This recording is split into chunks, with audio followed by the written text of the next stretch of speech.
let's get started. Namids, hey, how's it going, man? Not too bad.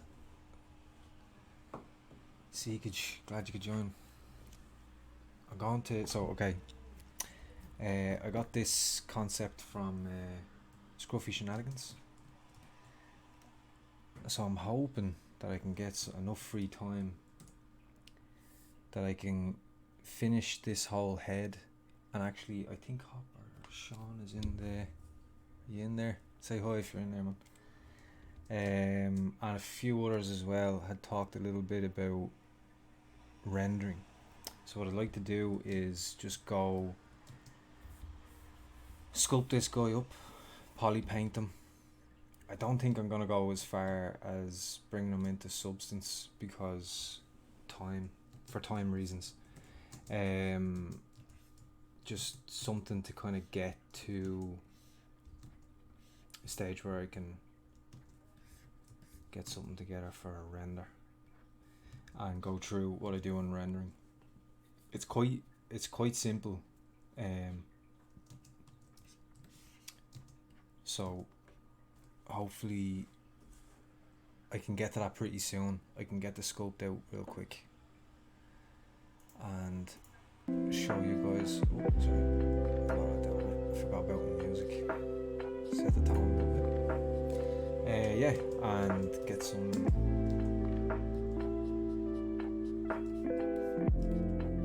rendering done. Show you guys how I go about that. I use Arnold, and it's very, very simple. I guess it's simple if you know how to do it. I'm not a professional lighter by any means, but I learned a few bits. Enough to get me by, I guess. I think the big thing was more because I spent... there you are, Hopper. What's up? Your pay. Yeah, I mean, it can be, but... And I get that. I get it more if you've got a kind of not great PC. Then it's kind of torture. But you're using Blender, which as far as I know is quite good in terms of computer power or computing power. It's not so heavy. Like Arnold can be really, really tough. What's up, man? Mr. Who, I'm gonna say. Check his stuff out, guys, if you haven't. He's amazing. His last Venom was super, super cool. I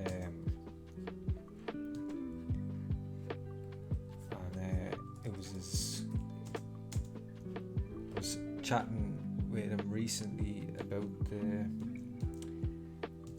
artists are essential. Hashtag his girlfriend started it. Pretty cool. It's a lovely idea. Because I don't know if you've seen it. It's in a newspaper that a bunch of people... It was in Singapore, but still. A bunch of people had said that... Or had voted that artists were the least essential... Was the least essential job during this whole pandemic. Of all the jobs... Now I'm sure it was a list or whatever, but they picked artist as the least essential, which, it's mildly upsetting. Just to be clear, I haven't done any sort of groundwork on this guy before starting, so you're seeing this raw. Which, to be fair, I usually do anyway, but for those of you who haven't caught one of these streams before,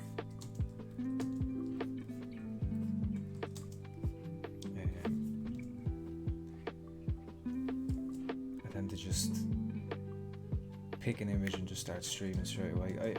I do it. I know. Maybe you guys can tell me which you prefer, but I tend to do that because then you really honestly see what choices I'm making as I'm making them, and I talk about them a little bit, rather than pre-thinking it through, blowing through it and giving the impression then that I'm making these decisions like really fast and kind of unrealistically.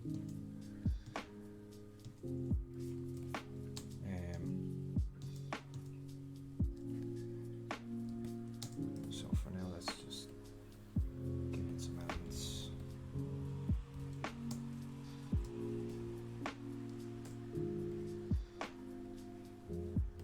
And I picked this,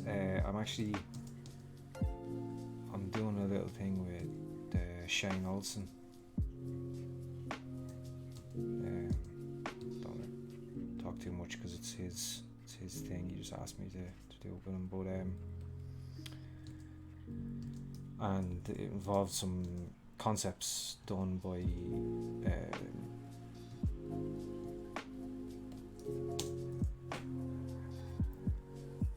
this artist. Names have to go in my head. Where's that gone?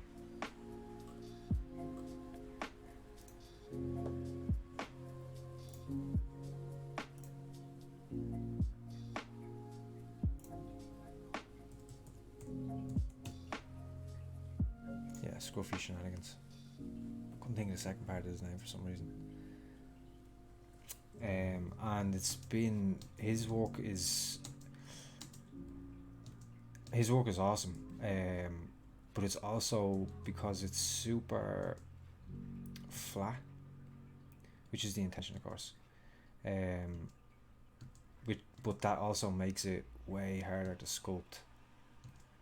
You know, like there's certain 2D artists, if you take their 2D, like some artists, it almost sculpts itself. It's super easy to figure out what the forms are, and they kind of almost, you can see that they're kind of thinking in 3 dimensions intentionally. It's like a style, I guess it would be a style choice, where ScruffyShinanigans is very like kind of, I would describe it as kind of this that kind of Cartoon Network style, which is awesome, and really interesting to try translate into 2D. Let's just, I guess we'll focus on the front for a minute, but it's figuring out the side profile on this kind of shape is going to be interesting. So for now, just real quick, just knocking in something for the forms.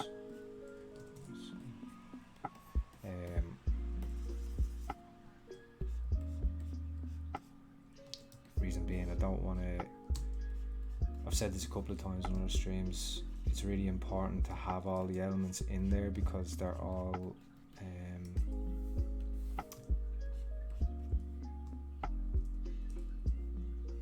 relative to each other, so you don't want to have half your elements in, and making, trying to get the eye socket right, because you need, say for example, the nose, you need the nose to be in there in order to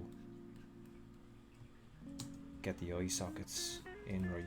And you could sit there for an hour trying to get the eye sockets right, and you go, okay, I think that looks right, and then you put the nose in, you realise it's completely wrong. So, and it just costs a lot of time, so always get in as much of the elements as you can, as quick as you can. It's quicker and less headaches.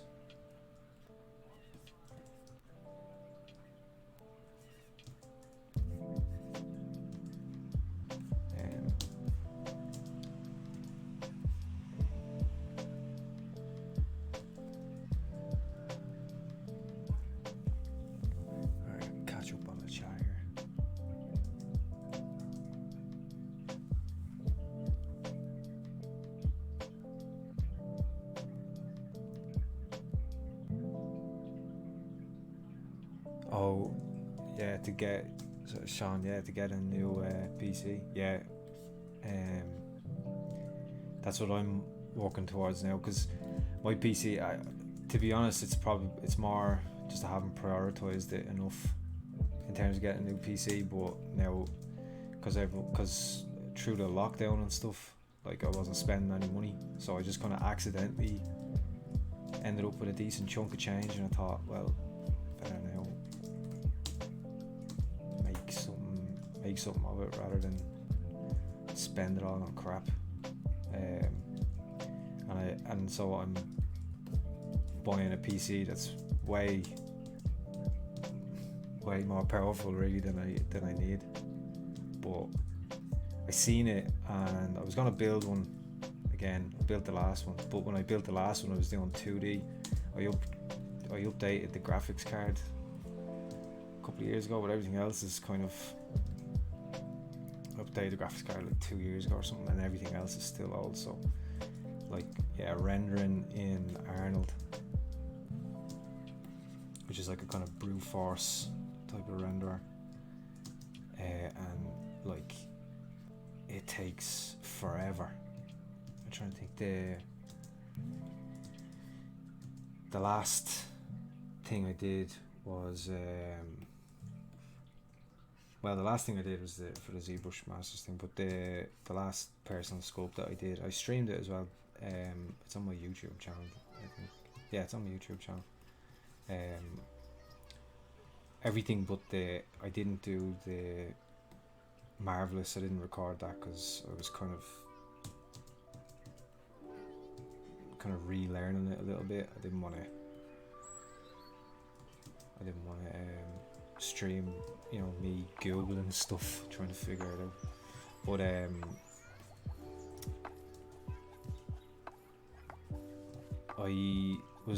I think it took me about half the time to sculpt the whole character, and probably do even the bit of texturing on the cloth. Then rendering took double that. Because as well, what the pain is, like, you render it and it takes, you do the IPR, low res and everything, and you're like, yeah, okay, that looks great. And then you go, okay, you commit to a render and you leave it there, and it takes forever, like hours, depending on your render. And you see it then and it doesn't work. And it's a major issue because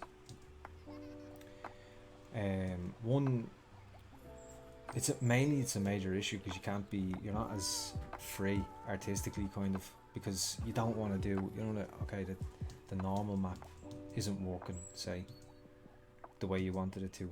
When you look at it in the render, you're like, oh, if I go back now I have to re-render, or it doesn't work well from a certain angle, and you've already done 2 renders, and now on your third you realise there's a problem with it.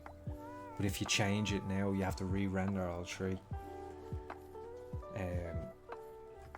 Stuff like that is just painful. So yeah, I'd rather just have like a beast of a PC and not have to worry about it anymore, and just be able to like blast through renders. I mean, I know Arnold's never gonna really blast, but you know what I mean, help speed things up. So usually I kind of just here at the eyes, I kind of like put a line across, and the inside of the line is gonna be the inner corner of the eye, and the outside of the line is gonna be the outer corner.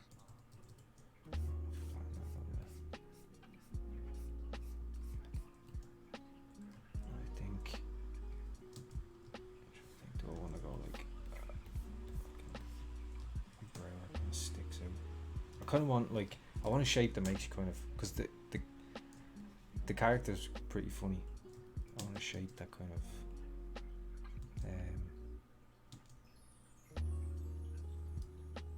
feels kind of funny to look at. Even figuring out like how that nose connects and the eyes are like on top of each other.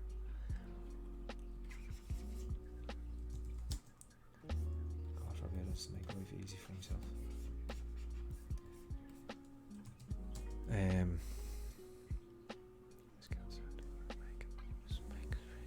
Yeah. ScruffyShinanigans is amazing. He's I think I have like 4 maybe characters that he did, like saved them the little folder for stuff I want to sculpt. But I always save stuff in the folder. There's loads of stuff from I don't know how long ago. That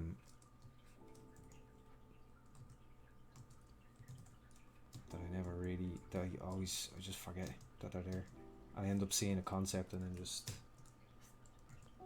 sculpting, like randomly I'll see a concept from time to time, I'll just go and then immediately sculpt that.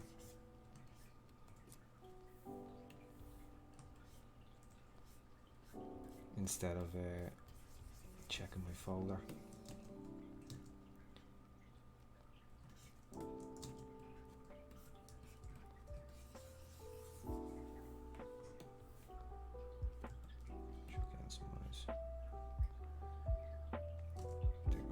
There's going to be a good few things in this that will be kind of difficult to figure out.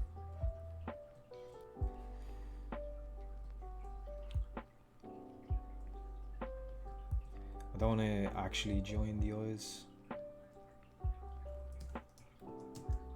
The production side of me won't let me join the eyes or skew the eyes. Most of the time I actually skewed the eyes in the last sculpt. Didn't sleep for days after the guilt. It was one of the first things I was told when I started in the current company I'm working for. Was don't skew the eyes, even though actually now I use pre-rigged eyes that you can skew and they still work fine.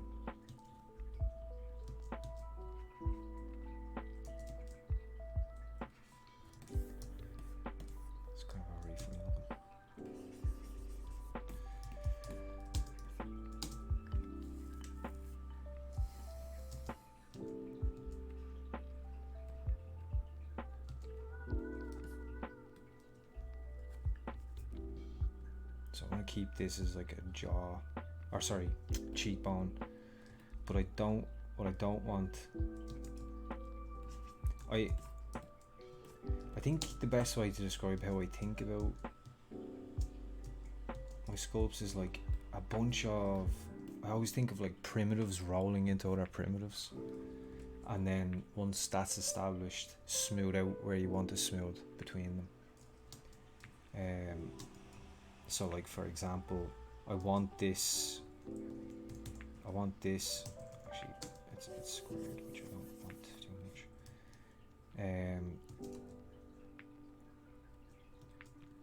I want this to go into the face like that, like just a hard edge in here, but I don't want the front to be, because I'd like to have, like, you can see that he's got the creases here and here, the wrinkles from the nasolabial fold.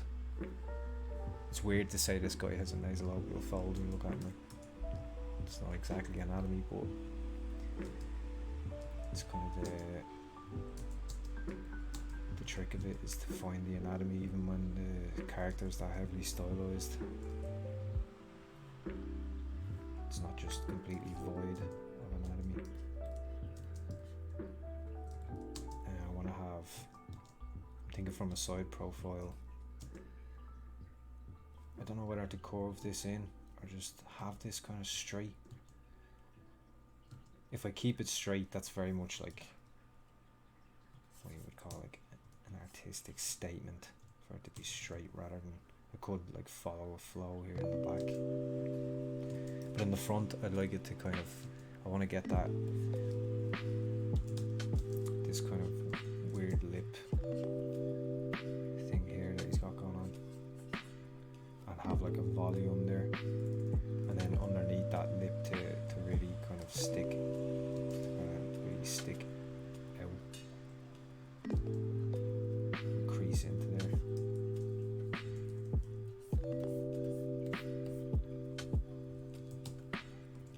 let's not do that too quick.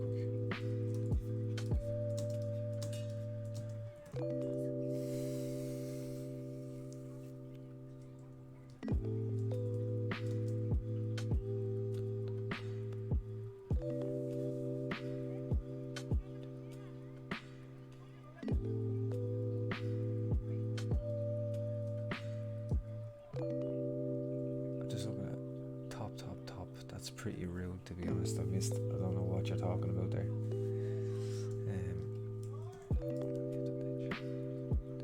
Oh yeah, of our telemarketers.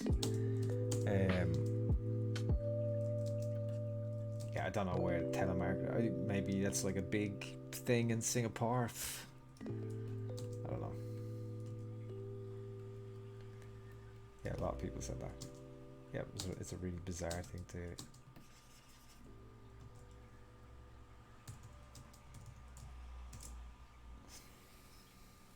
I honestly don't understand how well the way in terms of that newspaper thing. I feel like we're jumping all over the place in terms of subjects here. We'll get our flow, don't worry. Yeah, the impression that I get is that all these, I don't know what the animation or games industry or whatever is like in Singapore.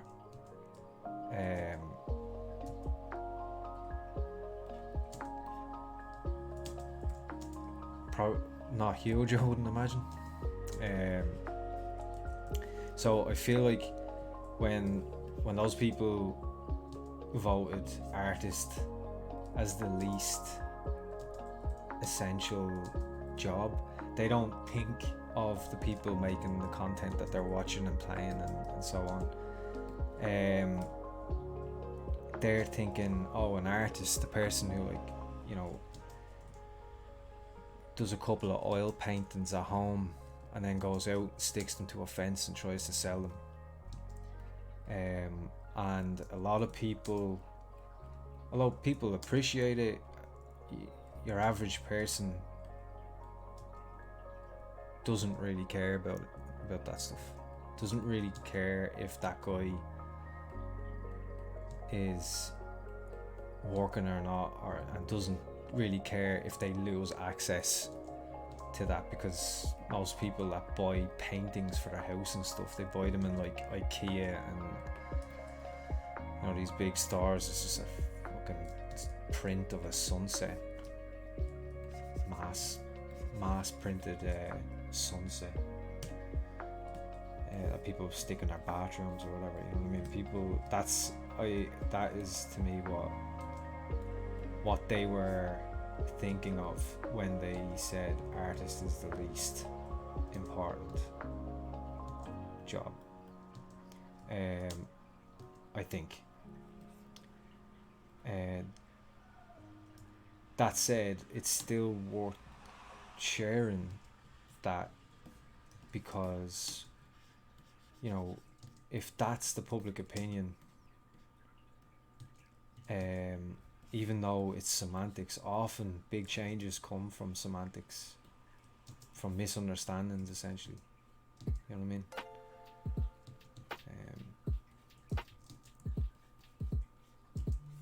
And it's important that those people realise that artist doesn't mean just that guy. It means him too, but, or her, selling paintings on the railing in your kind of local city or whatever.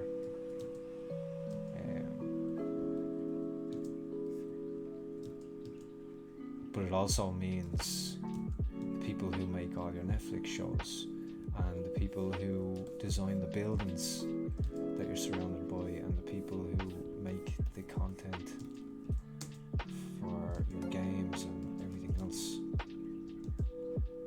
I think if you took those 1,000 people and you said that to them, that result would turn around pretty quick.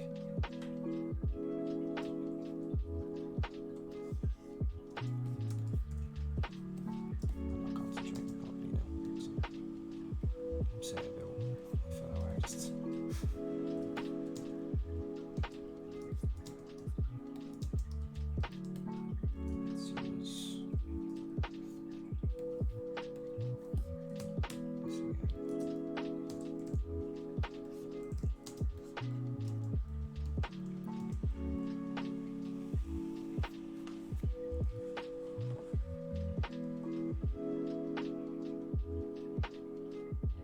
Sean, you got the inside scoop on that.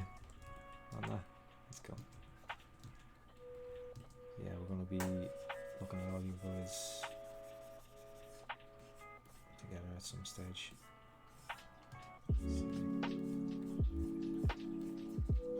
It's weird, you know, like you know, the difference. You can really tell the difference when you're talking to an artist who really knows their stuff and has been in the industry for years and all that kind of stuff. You can really, it can sometimes be even kind of intimidating, not because they're trying to be, of course, or anything like that, but it can be almost kind of, you know, you don't want to say something stupid or whatever. I think I've only got that with, like, I want to say like 3 artists ever that I've talked to where I'm like, shit, this guy, like, if I say something, you're almost, because, you know, we all have opinions on and stuff on how, you know, shapes work and so on, and, you know, there's the fundamentals, of course, that you can't argue with, but, well, I mean, not that you can't argue with them, but, you know, you're like, yeah, well, I think if you have a crease here, it's better.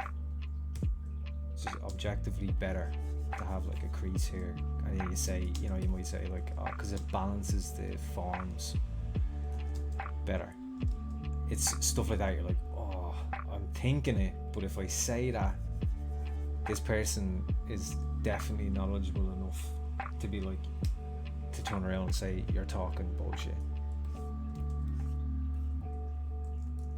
I mean, that said, most artists aren't, you know, if you at least kind of know what you're talking about, it's coming from somewhere, it's not just guesswork that you're just spouting shit, then no one's going to be that bad about it. But they're not going to just call you out and say you're talking shit, but still, you don't want them to think it.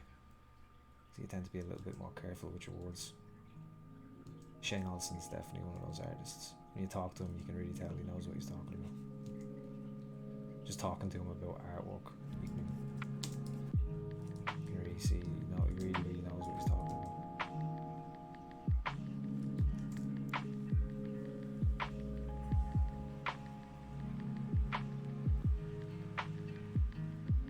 Franco Shago. Being snared, young man. That could be one of 2 people. That there's a comment there, Franco Shago. You've been snared, young man. That's something. That's definitely one of my mates. That's something that my art teacher in secondary school used to say. You've been snared, young man.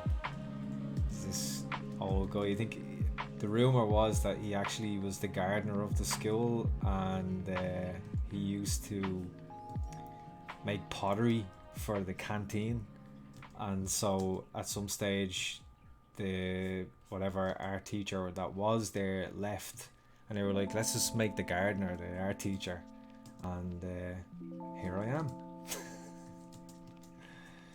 I was taught art in school by a gardener.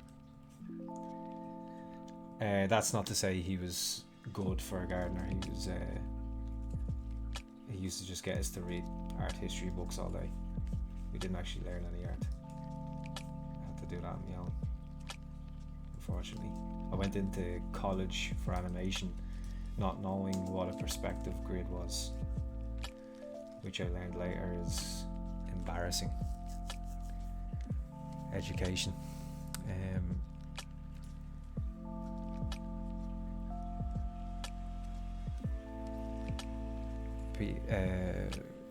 Vic Belton. My PC is pretty decent and mine still crashes like crazy while rendering. I don't really get crashes so much. I do sometimes, but I don't really get crashes so much. It just takes like ages. Like I'd usually set up a render and just go to bed. That said, like I'm nowhere. That like I said, like I know I have a decent eye for like a nice looking image. So that I can do. But when it comes to like all the settings and stuff, like I can set it up fine, but like there's definitely room for like making it a bit more economic or whatever that I'm probably not aware of. Because like I said, like I'm not a professional lighting artist. But so instead of learning that, I'm just gonna throw money at the problem and buy a badass PC and just hope that works out. I need to try some new renderers though. I'd like to try Redshift. I've never tried it. And V-Ray next.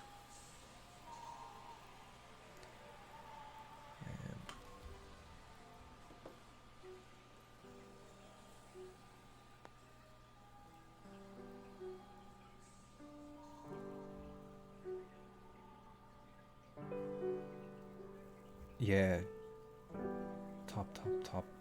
Yeah, what you're saying, yeah, I completely agree with what you're saying. Such an odd opinion, because even though the types of paintings are made by none other than artists, fashion, furniture designers, and architects. Yeah, totally. It's just that I think it just comes from, you know, the like, for the same reason when I was a kid, and said to people, you know, someone would ask me what do you want to be when you grow up, and I'd say an artist. And I used to draw all the time as a kid. I kind of always did. And on multiple occasions I was told, you know, oh yeah, it's a great hobby. That's a great hobby. Just like be aware, you know, that you wouldn't get work. You wouldn't be able to make a living doing that. And that's because they thought the same thing. They think that you're just some, you know, they think of the struggling artist that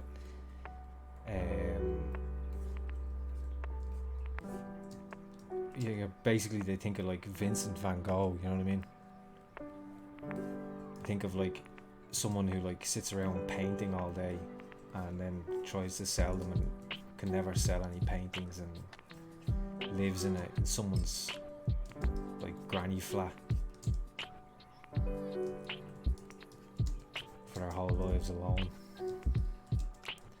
trying to sell paintings to people's dogs and stuff. That said, I guess for those of you who don't know, I live in Dublin. And I've seen some paintings on the sides of the streets on I can't remember. Is it Marion's? I can't remember. There's a place specifically in Dublin where a lot of artists, you need to have like, I think you need like a license to actually put your artwork on the fence. It's literally just strapped to the fence and you can sell artwork there, and I've seen some amazing artwork there.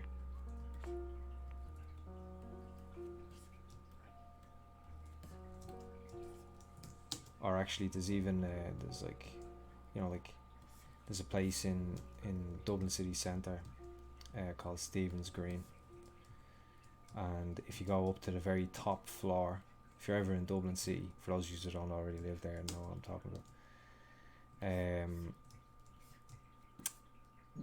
there's a place at the very top floor. It's like two corridors that run either side of it when you follow the stairs all the way up, and on the left hand side, if you came in the main entrance, at the back left of the whole place on that top floor is like a load of people selling paintings up there, and I've seen some really good stuff up there. Not always, like, but yeah, I've seen some like seriously amazing paintings.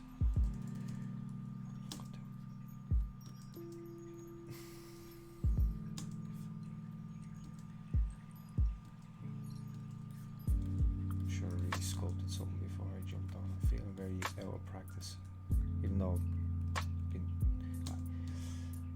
I've been doing a bunch of work and I haven't been able to stream, unfortunately, and I've been really missing it. got a bunch of other stuff that I want to do that it's gonna hold me back on. It's quite frustrating. But I haven't been sculpting as much. That I'm doing it's you know, retopology and blend shapes and a bunch of technical stuff. I just haven't, and it's taken up all my time. So this is almost me warming up for the first time in weeks.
Of each other here.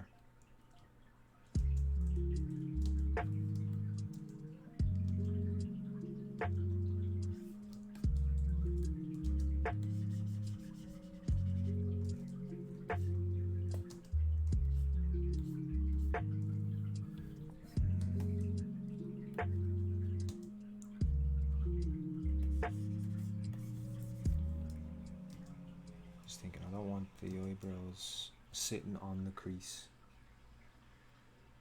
necessarily. They kind of, I always imagine it like the outer ends, which isn't always necessarily true in reality, but the outer ends of the brow wrap around the arch of your eye socket, wrap around that bone on the outside, and then right in at the inside they kind of dip under until you get to females, that is, in which case if you're gonna do like a character who has like makeup and stuff on, then you can assume that they can, like, you know, you can do those like pencil type things and all sorts of stuff, because then you know, you can just, it's, the assumption is that they can pluck their eyebrows into that shape.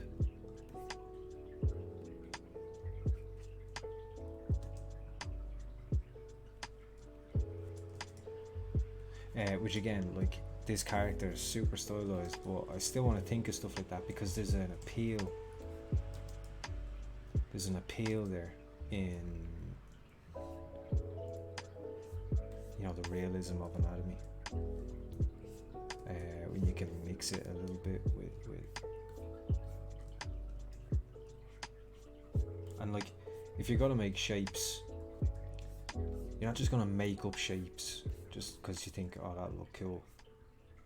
It's very hard to do that, to just go, well, what will look cool? Because there's a million things that will look cool. There's a million things that will look horrible, and there's a million things that will look cool.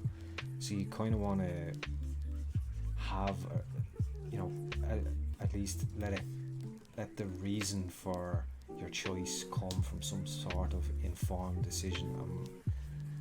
In terms of characters, that informed decision is usually anatomy.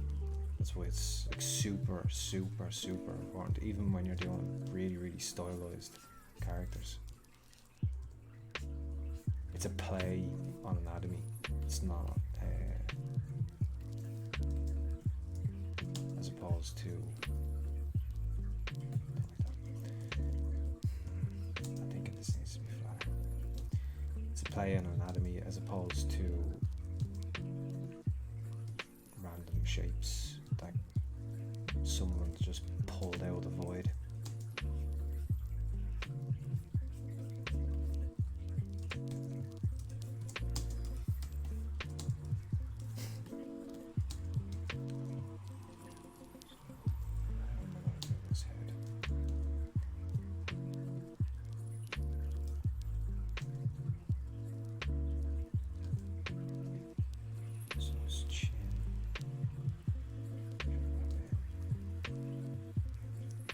So again, think about anatomy to solve this without completely, but like the straight lines from the side and the front I don't really like.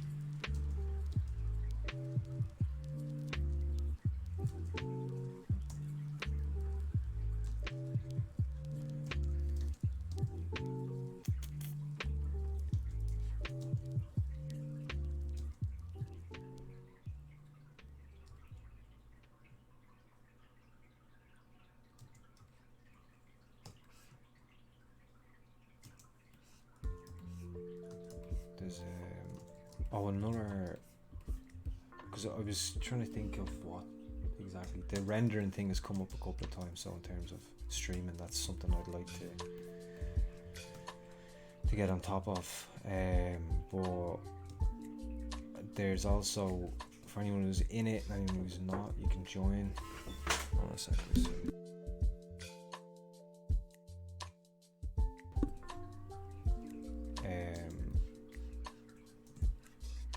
There's a I put a section in the Discord for suggestions on what you'd like to see me do in streams. You know, if you're for like that for rendering, for example, like if you're trying to learn how to do a bit of rendering, or if you'd like me to cover a specific part of character sculpting or whatever you think. That's in there. Keep that straight. See, I'm trying to fight that urge to like taper and do that, because I don't want to. I mean, you're gonna move very far away from the concept, and I do like it, the concept.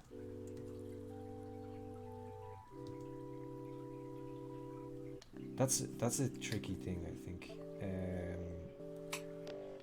to know when to move away from the concept. I'd never moved like miles away from it.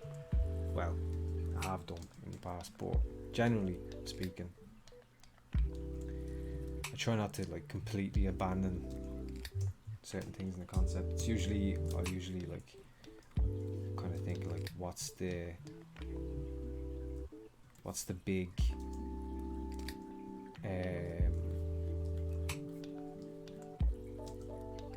big statements in the concept, and I'll make them like an absolute priority to get them right, even if it looks like that's not gonna work in 3D.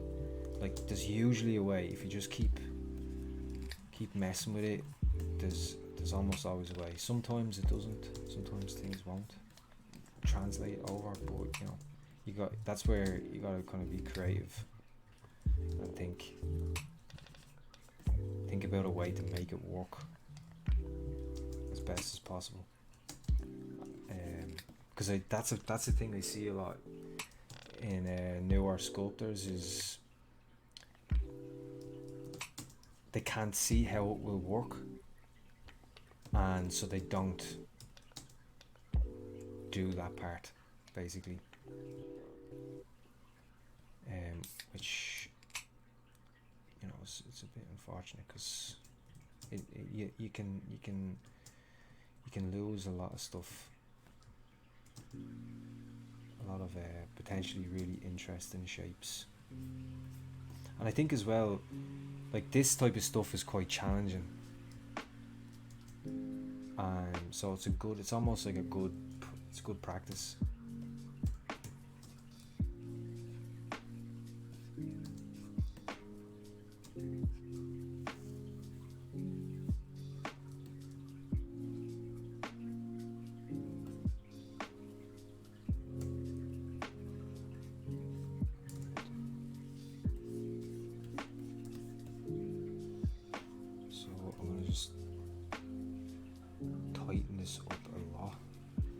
Second, because I'm going to Z-remesh it again, and I want Z-remesh to definitely know, alright, he wants an edge here.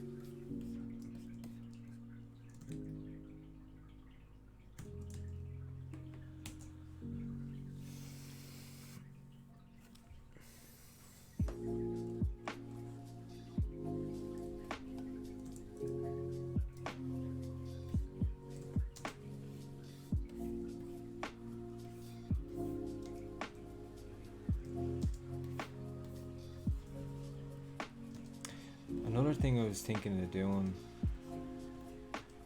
I want to make a tutorial.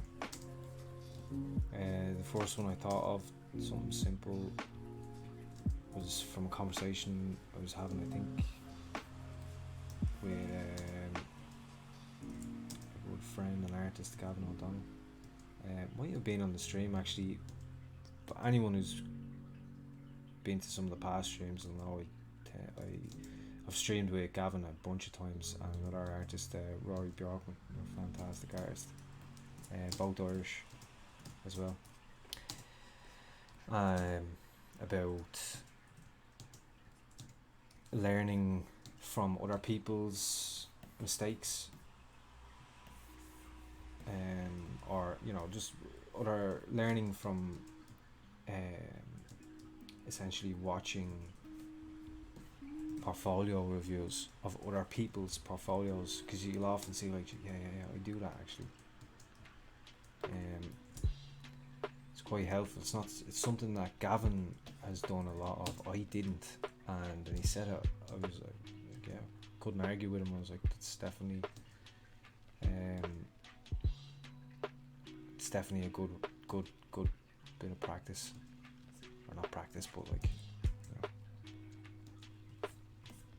good way of kind of training yourself. So I was thinking of doing something like that, where I can take someone's work, and I did ask someone a good long time ago now. It was actually one of the first people who ever tuned in to the first stream, and Tenchi. He was working on a sculpt, and I asked him if he'd mind if I got the file, the ZBrush file, to do a tutorial and kind of just correct some of the little mistakes and stuff. But it could be interesting to do on a stream. Let me know what you guys think, if you'd be interested in that. Like if I was to take someone's work, or your work, and with your permission of course, and do a critique in a stream, or maybe edit it myself in the stream if you wanted to give me the file. I could kind of walk into it a little bit.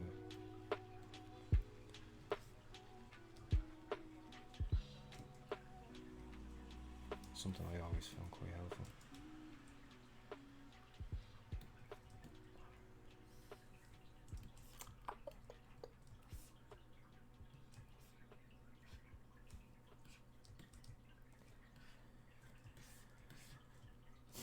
I'll try something else.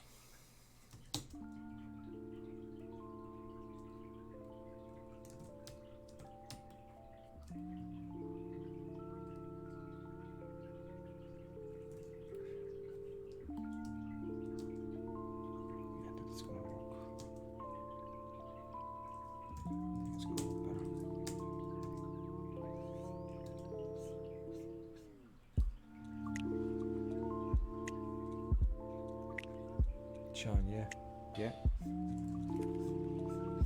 I could even take the Viking that we worked on.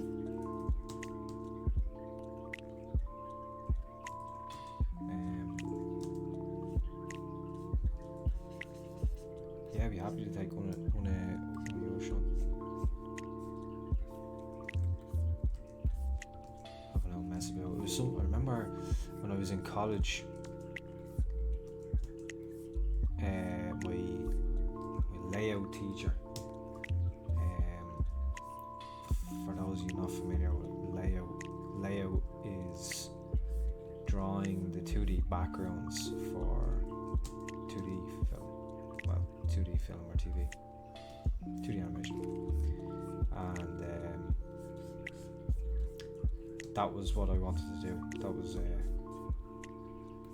my kind of favourite class. That's what I put all my time into back then.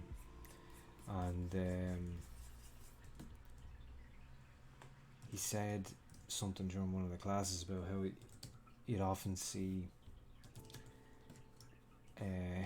you know, there's certain students in the college who'd often, like, he'd see their work, and it's the reaction he'd have to it is like he wanted to. He's like, you're right there, and he'd want to, like, draw into it just to finish just to get those last kind of little elements that are missing. When I say elements, I mean like fundamentally type of stuff, not actual, like, you know, if you put a lamp here it'll be better.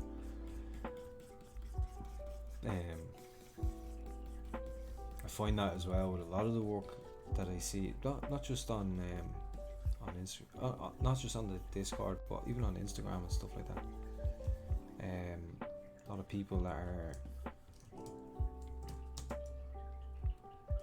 they're right there. It's just these little things, and it can be very hard to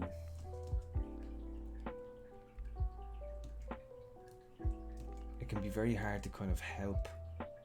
There's a stage you get to where, you know, when you're starting out and you are just god awful, it's really easy to get critique. Everyone wants to give you critique. You know, you share it on you know, like, I remember sharing on 10,000 hours and stuff. Now, by the time I shared on the likes of that, like, I was doing it a while. So I was actually in this other stage, which I'll come to now in a second. But anyone who was sharing their work that was like only starting out, or like only at it a little while, or, you know, just kind of drew or sculpted or whatever, painted from time to time, man, there'd be like 22 comments, and then below that would be something better with no comments, and like 2 likes maybe, you know what I mean? And then below that you have, like, you know, a working professional that's been in the industry years and is well established, and they've got like 800 plus likes, and it's that no man's land that's really easy. It's almost like, in terms of an artistic journey, between I just picked up a pencil for the first time or whatever, to, okay, now I have a job and I'm a professional and I'm like at a good professional level. The in that timeline, the majority of that timeline is spent in that no man's land of, like, you're good, but you're grand, kind of, I think is and it's a shit one to be in, because it's hard to get critique.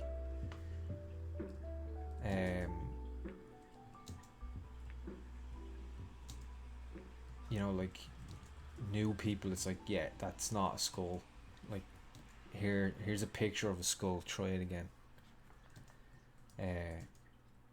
And, you know, the 10 million reasons why it's not a skull.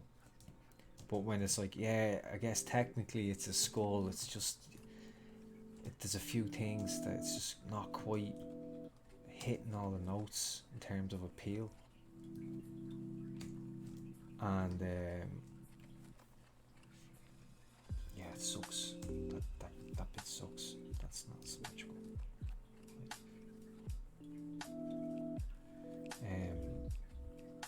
That? Or am I just like losing my mind? No.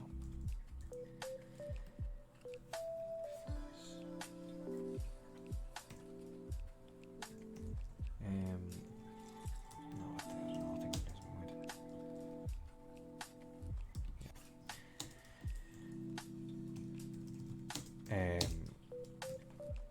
Yeah, it can be really hard to get out of that. I think that's where most people quit. It's not at the beginning stage. I think that's where most people who are like, you know, who I don't mean, you know, just someone who likes to draw from time to time, but people who are like, no, I want to get into this industry and stuff, like the majority quit before they ever get near the industry, in my experience.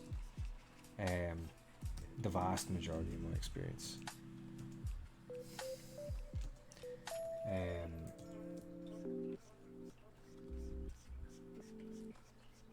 And they quit in that no man's land thing, because it's just like,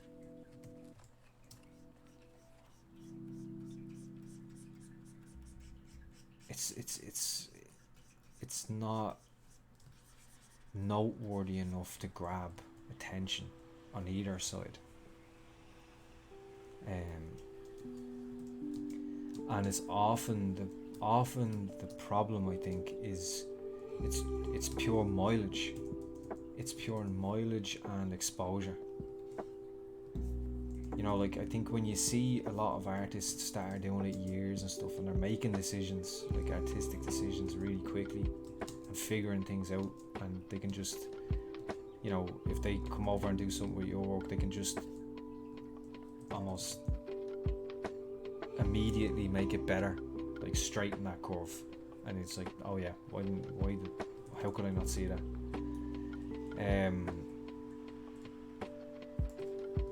It's because it's purely exposure. Like, it's purely because they've seen, their brain is just so tuned into that kind of like visual appeal.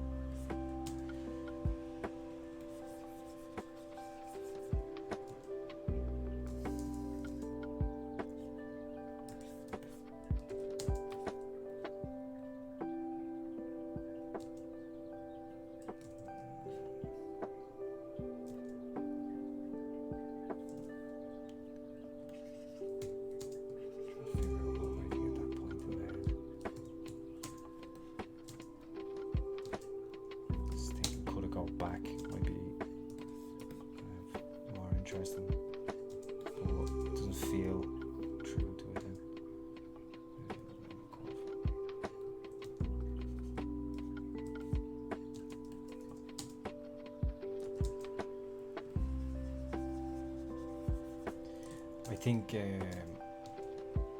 something that I've been considering, and one of the reasons why I wanted to do one of the ScruffyShinanigans, is because I think I tend to sometimes, I think, like, I almost sacrifice a certain level of design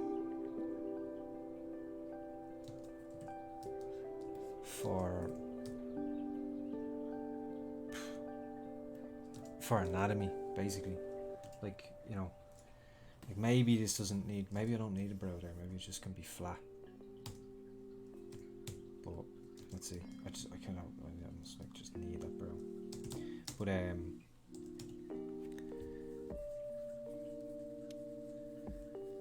the Diefmeister, thanks a lot, man.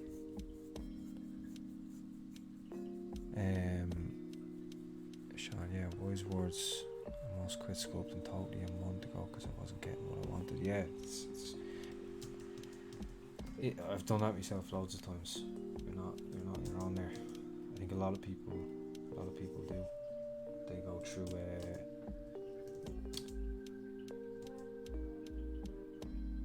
ups and downs with their artwork. I've talked about it actually on the streams before.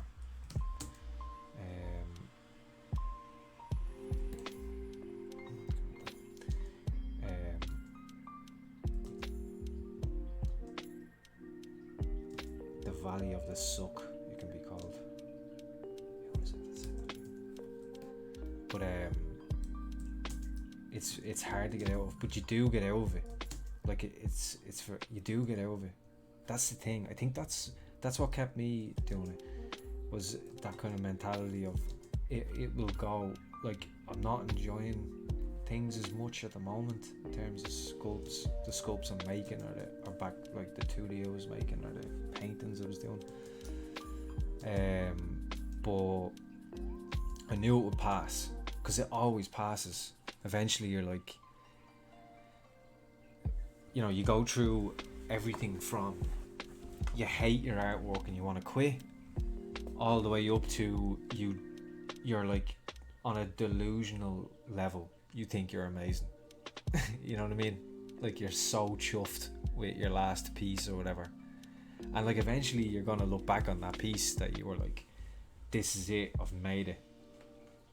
Eventually you're gonna look back on that piece and go, oh, there's so many things wrong with this. You know, like even the best, or even the ones that lots of people like, that mouse sculpt that like a lot of people seem to know that sculpt. You know, I've had people start in the studio that were like, oh yeah, I'm familiar with work, and a lot of the time they're like, I love your mouse sculpt. I hate that sculpt. There's so much wrong with it. I mean, hate is a strong word. I'm Irish and dramatic, it's part of my culture. But there's so much wrong with it. And I get, like, there's still things I kind of like about it, but there's so much wrong with it. There's so many things I do differently with it now. It's funny, I wonder if I did it now, would it have been as popular? Stupid art and its stupid subjectivity, that's the problem. One man's garbage is another man's treasure.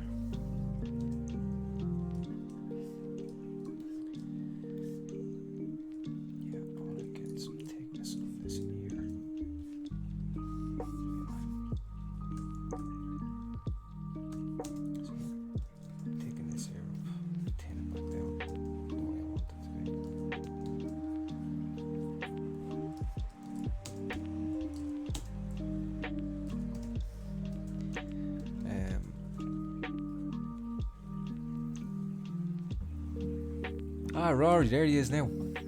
Alright, brother. Hop on stream if you're not doing that.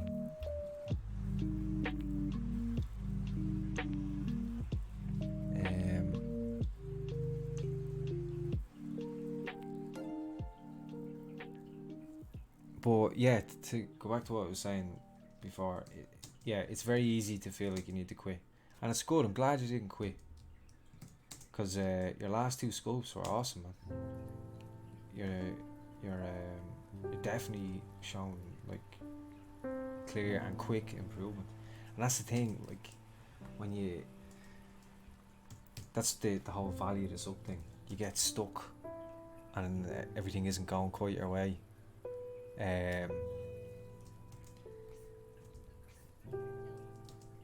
You know, you're not enjoying your work, and we talked about this before. I don't want to go, because anyone who's actually seen that stream will be like, oh, here we go again. But the idea is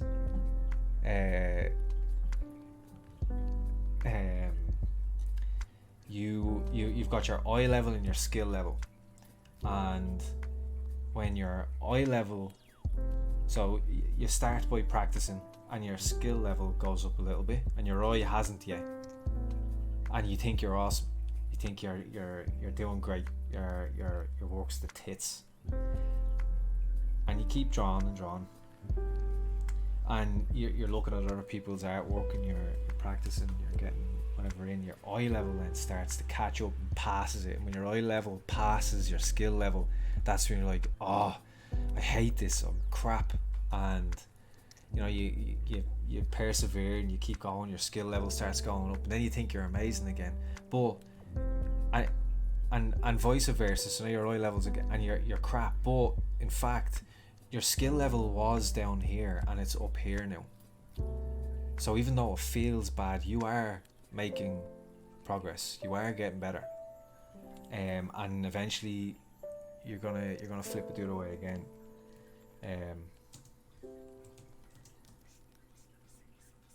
You know, and I think it happens to the best of the best, because it's all a matter of perspective.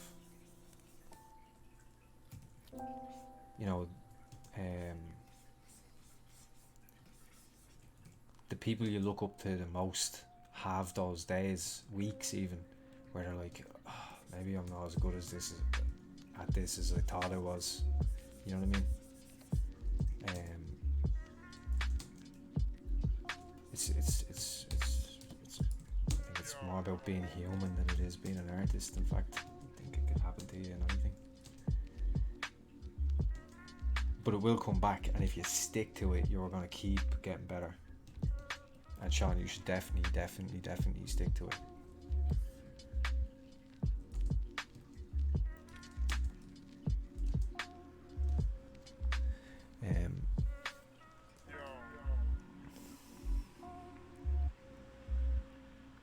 The Diefmeister sign progress, exactly, yeah.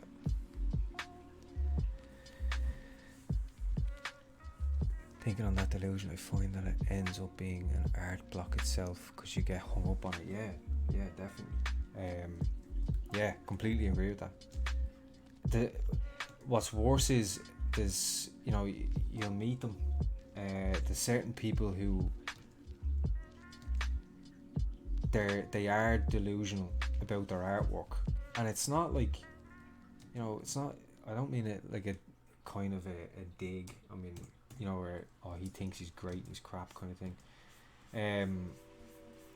If anything, it can be a little bit sad in a way, because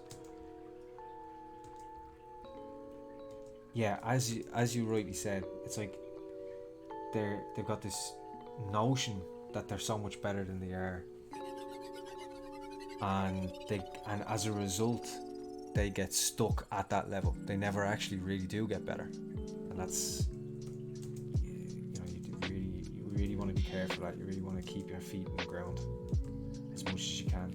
And like, you know, it happens to everybody sometimes where, you know, you might be getting a lot of attention or doing really well, and you know, it's a balancing act. You should believe in yourself, but you have to check yourself every now and again to be like, so you don't get to the point where you're like, you know, it doesn't get much better than me. You know what I mean? You don't ever want to get to that point, because you will stop learning. It's a very good point, yeah. Yeah, Rory, we all have our mouse project. Yeah, definitely. The one that haunts us. Nick's in the stream. Yeah, Nick's right. Don't be lazy, Rory. Come on, hop on. We'll have an old DMC where we do some art and entertain some people, maybe, or boredom. Probably a bit of both. Matthias, thanks for sharing your workflow. It's amazing how clean it is. Thanks a lot, man.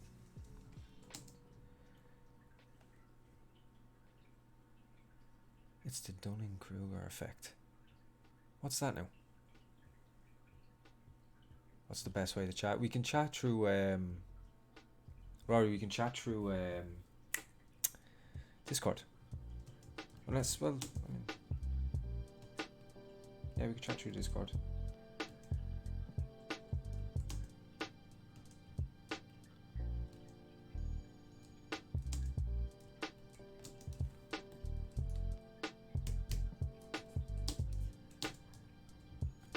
Yeah, well, let's do some,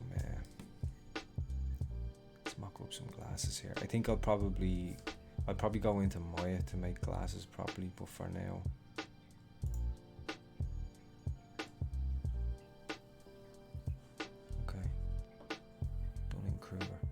check that out in a second. The Dunning-Kruger effect. Maybe when Rory pops on, he'll know what it is.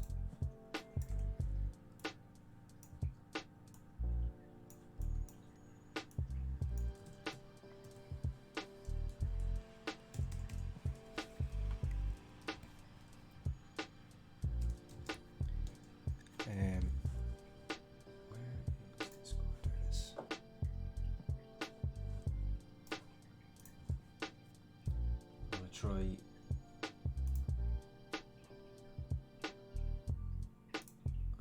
Call Rory, see can we get him onto the stream.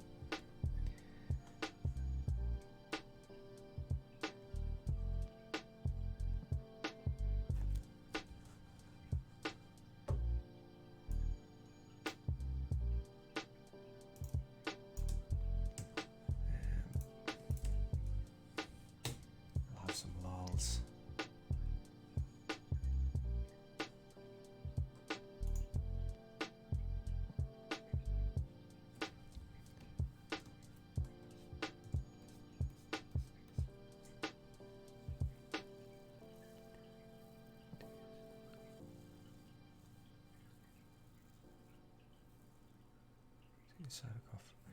Oh yeah.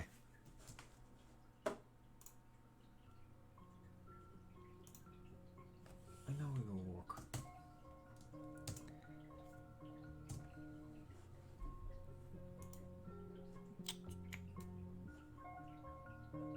Yeah. Yeah, nice to have you here, Matthias. Big fan.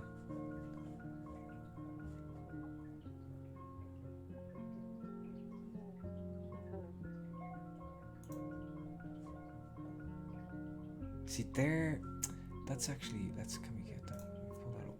Let's have a little.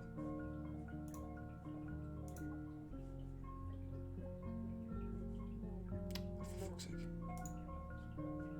Bear with me for 2 seconds.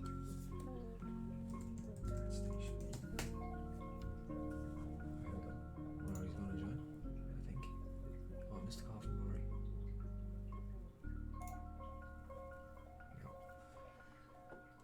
We have to help us out here and make sure we're Roddles. How you doing, buddy? What's up? Let's make sure. Can everyone in the chat hear Rory? I assume so. I'd imagine I should be able to hear the music and everything. Unless I don't have the desktop audio, which I do. Yeah, so we should be good. Awesome.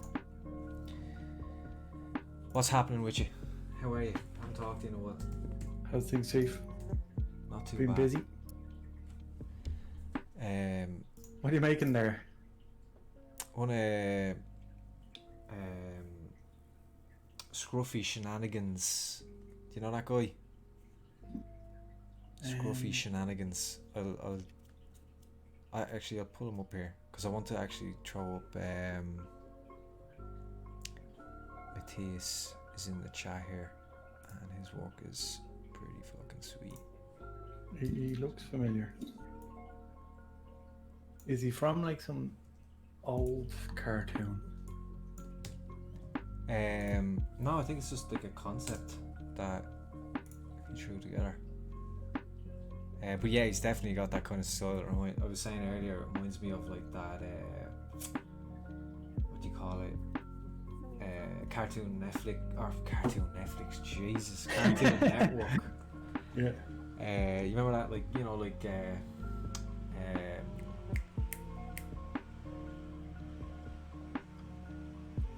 Powerpuff Girls and Dexter's Laboratory. That new. It reminds me of that kind of stuff.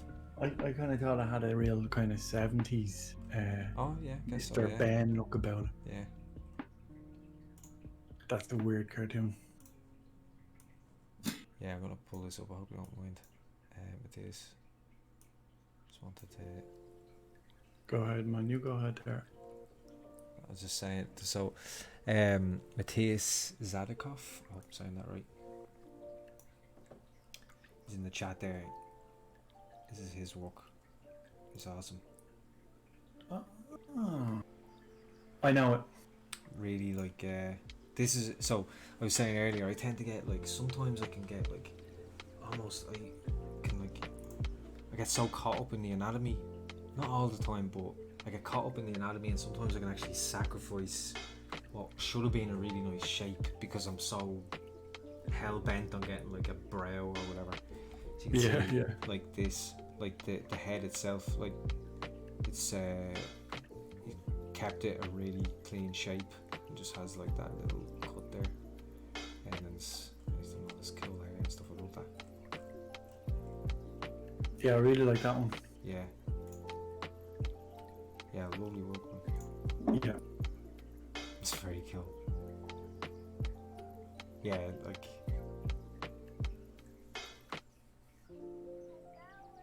it's like a really nice just obscure shape,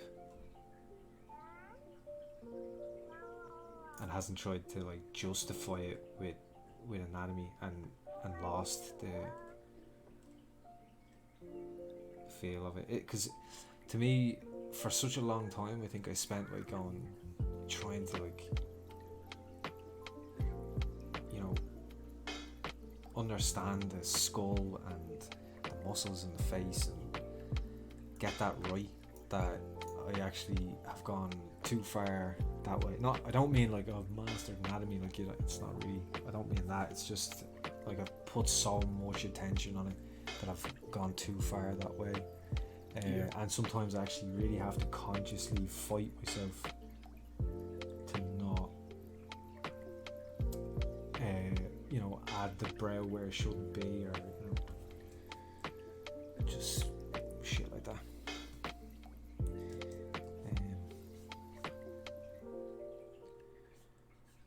Yeah, we were chatting a bit earlier about the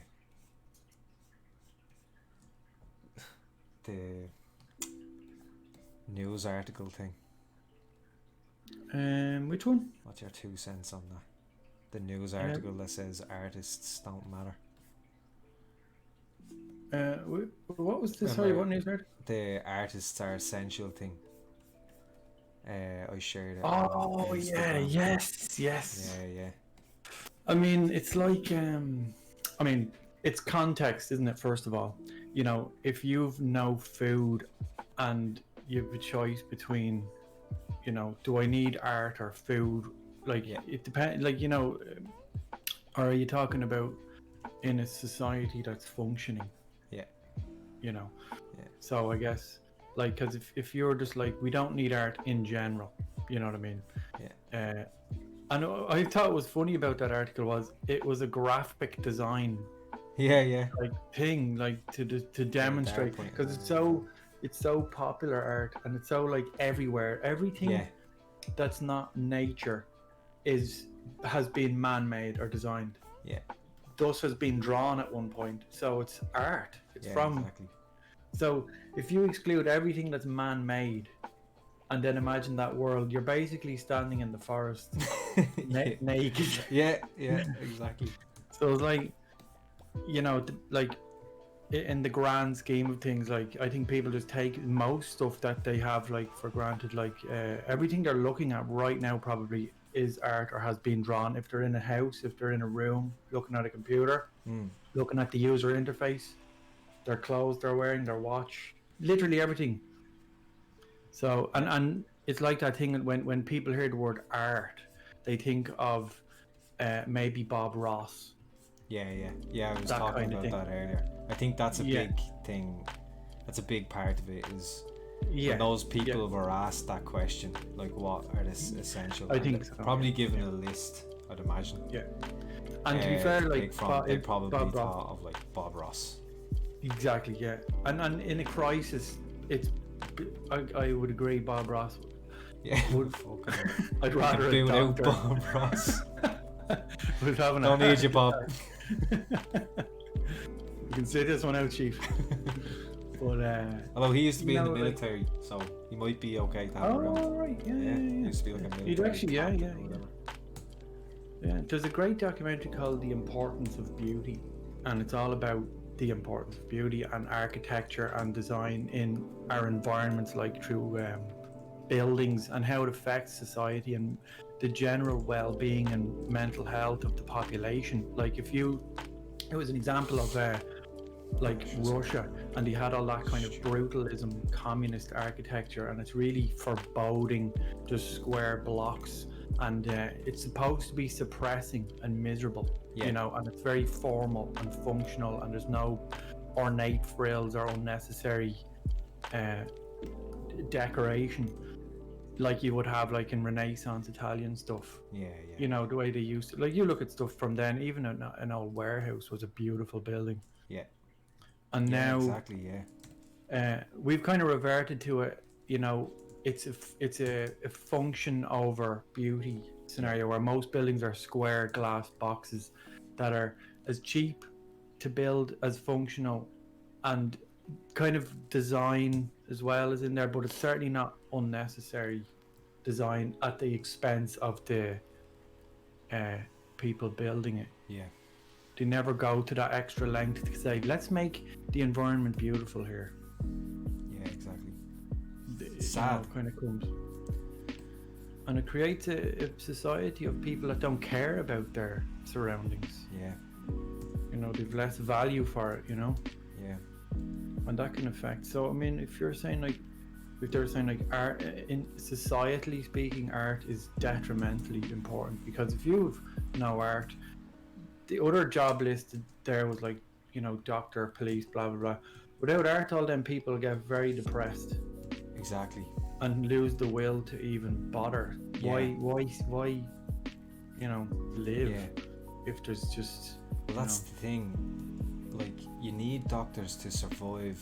I think to that point, you need doctors to survive, and then you need artists to live. Do you know what I mean? Yeah. It is a luxury. It is usually a symptom of a society that has luxury. If you can do art, if art is one of your priorities, then you're doing okay. Yeah. Because you kind of have, right, let's get our healthcare first. Let's get healthy. Let's get educated, and then you're like, art is, and I think that's why it comes down the list. But it's kind of like mental health in general these days, the way it's kind of not held with such high importance, but actually it's the kind of foundation in which all happiness derives from. Yeah. And art is a big component of that. Big time.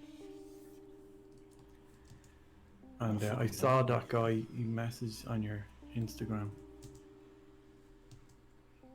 What did you say? I think he was like, "Oh man, art's not important" or some shit. Oh really? I haven't seen that. Yeah, it was some, I don't know. I'd replied myself. It was something like that, some crap. Oh, I think I know what you're talking about. Yeah. Yeah.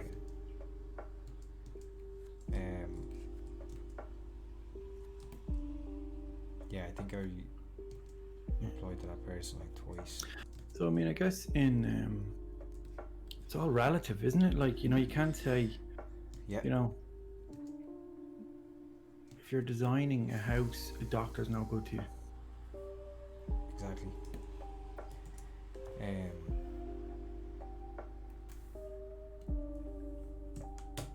I mean,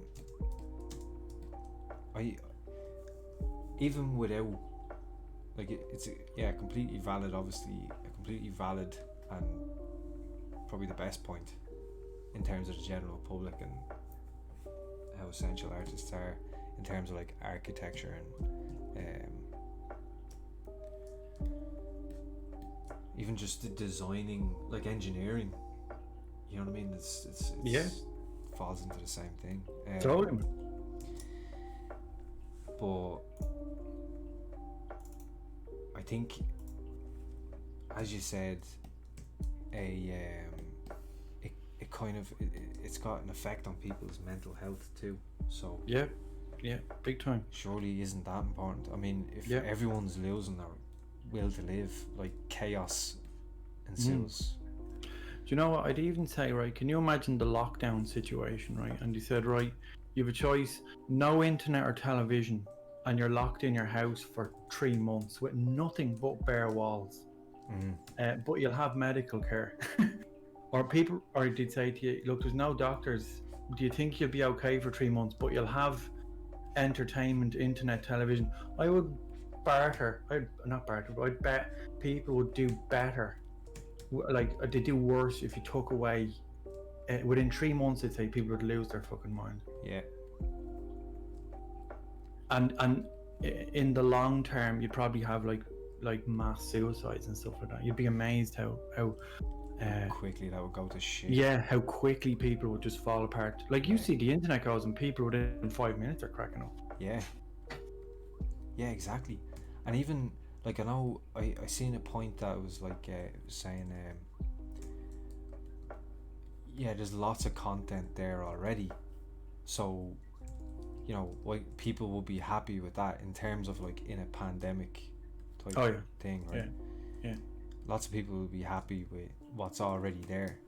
Yeah. But I don't know. You know, people, Yeah. especially now, are used to Yeah. Fast entertainment. fast entertainment, and Yeah. you know, no one wants to rewatch shit again and No. again and again. And No. And you don't have you know, patience to read a book. my nana will do that. Yeah. God, will she do that? But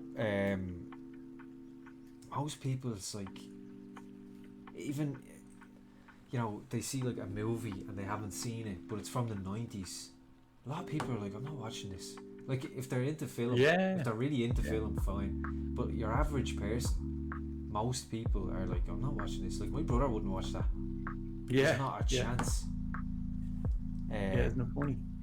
And it's funny, if you see a movie from the 90s and the special effects are terrible, and you think to yourself, God, how did I think that was brilliant? Yeah. But you forget, like, back then, half of it was your imagination filling in the details. Yeah. Kind of like people, and they enjoy a book and they say, oh, the book is way better. But you're kind of like, well, your imagination is pretty good as well, you know. But a good author can encourage the images in your mind. Yeah. But ultimately, like, a book being good is up to you as well. So it's kind of like that.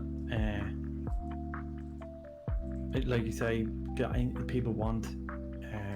Like, I think they'd live for a while watching what we have now, but that fuel tank would run empty pretty quick. Yeah, I think a lot quicker. Yeah. Than you'd imagine. You know what I mean? Yeah. Yeah. I think even the thought, I feel like if for some reason, say the government turned around and said, look, we have to put all the artists, stop them. Yeah, they have to be stopped. We need to stop all that, like, today. Yeah, not and all the studios got closed. So they have got the current content that's there. I feel like if you told the public, look, all the studios are shut down, all the current films have stopped, all the current TV shows that are being made have stopped, there'd be fucking murder. It'd be interesting to see. Yeah. Like, no, that's not to say, really, I mean, in terms of important artists, it could have, I guess, obviously, like, engineers and architects and stuff are more a necessity than someone who's working on a new Netflix show. But I don't think I just think they're not more important by the margin that we forced. They're not as important. They're not so far apart in terms of, like you said, like when people don't have any entertainment or anything like that. At a certain point, that starts to have an effect. You know, art is good for the mind. I wonder, like, what would happen. Would people just start, like, because they'd have, I bet you it'd either be really good or really bad. Like, people would just start making their own art. Like, you know, it's amazing. You ever see in Cuba, and they had an embargo, the Americans put an embargo on Cuba in the 50s that they can't import or even export, I think. Cigars, right? So they just started like, so any car they had, any radio, any technology stuff like that from America, that was it, from the 50s on into the 2000s, like. And it ended up being amazing because they were really good at, like, fixing the stuff and making their own shit, and it became like the country became, like, famous for having all these lovely old cars and stuff driving around. And it became, like, you know, a feature of the place. And the worst thing that would happen to them then was when the Americans lifted the embargo, and then you just get westernized with all the same shit we have, and there was no sort of, all the interesting stuff was gone, you know. But Coca-Cola was in every shop all of a sudden. Well, like, Coca-Cola, I was actually, you know, Coca-Cola is like over 130 years old. Wow. And I was listening to something about Coca-Cola today. So it's a funny thing, and maybe it even applies here somehow. Coca-Cola, when Pepsi came out, right? And Pepsi's very old as well. But when Older than Coke? no, Coke is older. Coke was around, like Coke was like a big deal during World War Two and stuff. Pepsi came out after World War Two. But when it came out, Pepsi basically ran a really like vigorous marketing campaign, and people were starting to turn to Pepsi, and Coke were losing revenue, and they ended up in this kind of battle of the best cola flavour drink. And so Pepsi did this marketing campaign where they literally recorded videos of like a person on one side working for Pepsi, and on the other side a random person that was called over for like a survey, and they had a can of Coke and a can of Pepsi, poured them into white cups, and then handed the person the Coke and handed the person the Pepsi. And they did this all over the place and found that everyone was picking Pepsi. When they didn't know what it was, everyone was picking Pepsi as the better taste. And so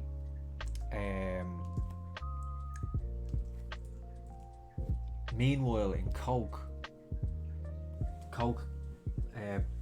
basically got a new new ownership, new guys under managing The Koch brothers. and the Coke recipe was like sacred, and it had been the exact same for like nearly 100 years. And this guy came in and he said nothing is sacred, and he changed. He was like, we're changing the recipe. So they released new Coke, and this is recently enough. I think this is in like probably like the 60s or 70s. Right. I haven't looked that up, but it's recently enough.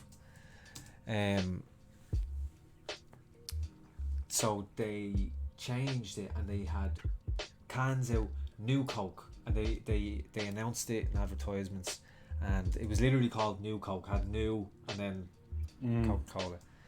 And they did the tests and stuff as well, and they found out that and suddenly everyone was like, yeah, I like the Coke, without knowing it was Coke. They did the same thing back to Pepsi, and they were like, okay, we did it, we've made it better than Pepsi, we'll win again, we're back on top.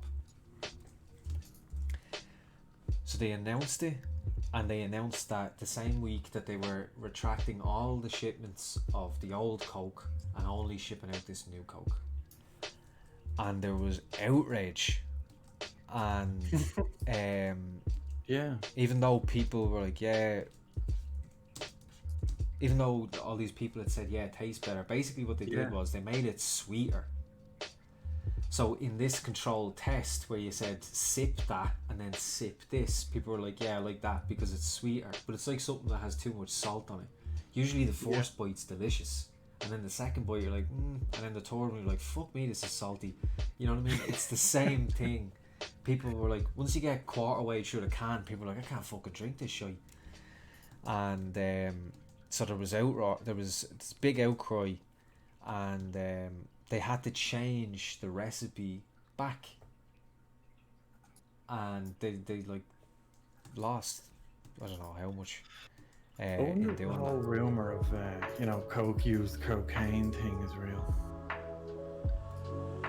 That was like a big thing. Yeah, I remember hearing it before. Don't know. Yeah, I mean, I say I have my doubts, but I watched the Epstein thing recently. So Yeah. God, I honestly feel like anything's fucking possible at this stage. On Netflix. Yeah. Yeah. What did you think of it? Outrageous. Yeah.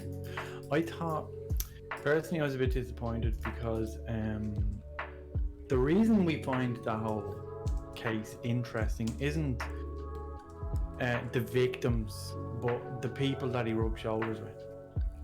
And a lot of it was kind of like victim impact statements and a little bit repetitive, and it was just them few girls like telling their story. You know, they got paid to give a massage and turn to say, right, we get that, that's terrible, but get to the part where Bill Clinton was on his jet 26 times. That's what I want to know about. Or the royal family did it, and all the other celebrities, because that's the real dirt, that's the real gossip. You know, Yeah, they kept on him, like... Yeah, like they could have just covered that in the first episode and been like, right, there's the victims, now here's the whole scandal, like here's here's the broader picture and how far this goes.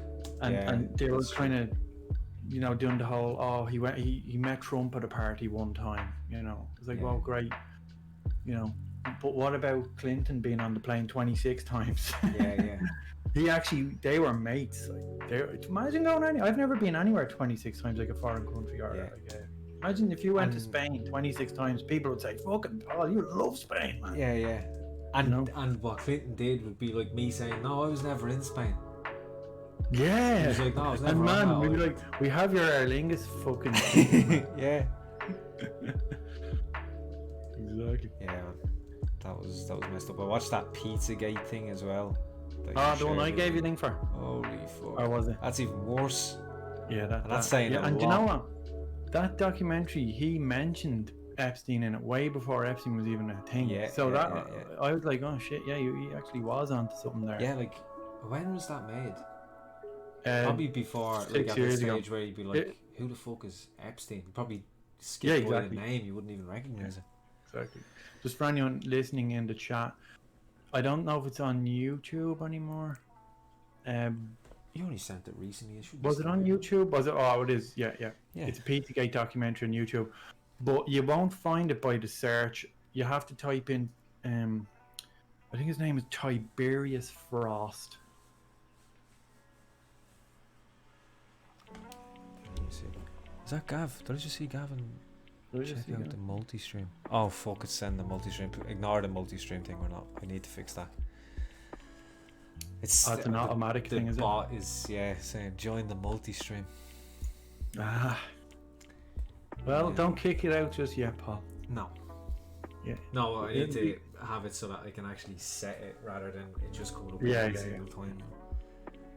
It'll be resurrected yet. Multi-stream for all three of us, where if it's one or maybe two, it's not always. I did one or two streams. I'll find this link for everyone. It was anyone a good who's one, interested. It's insanity. Look, we're not saying this is absolute. Just, you know, if you just want something interesting to watch. Yeah. You know, make your own mind up. We're not pushing anything. What are we searching for? Try Tiberius Frost. I think, but it would be in the Teams. Oh yes. It's mad that you can't find something that's there. Yeah. That only makes it more legit for me. If YouTube are like adamant about banning shit, I'm like, oh, why are they banning it? Yeah. You know? Yeah. Like there was some guy, a reporter, who exposed some like cover up or whatever, and like every channel that said his name was getting banned, and everyone was like, well, who is he? I think we have it. I don't know. I think someone reposted him. Made by Titus Frost. Oh, here we go. That's the one. Yeah.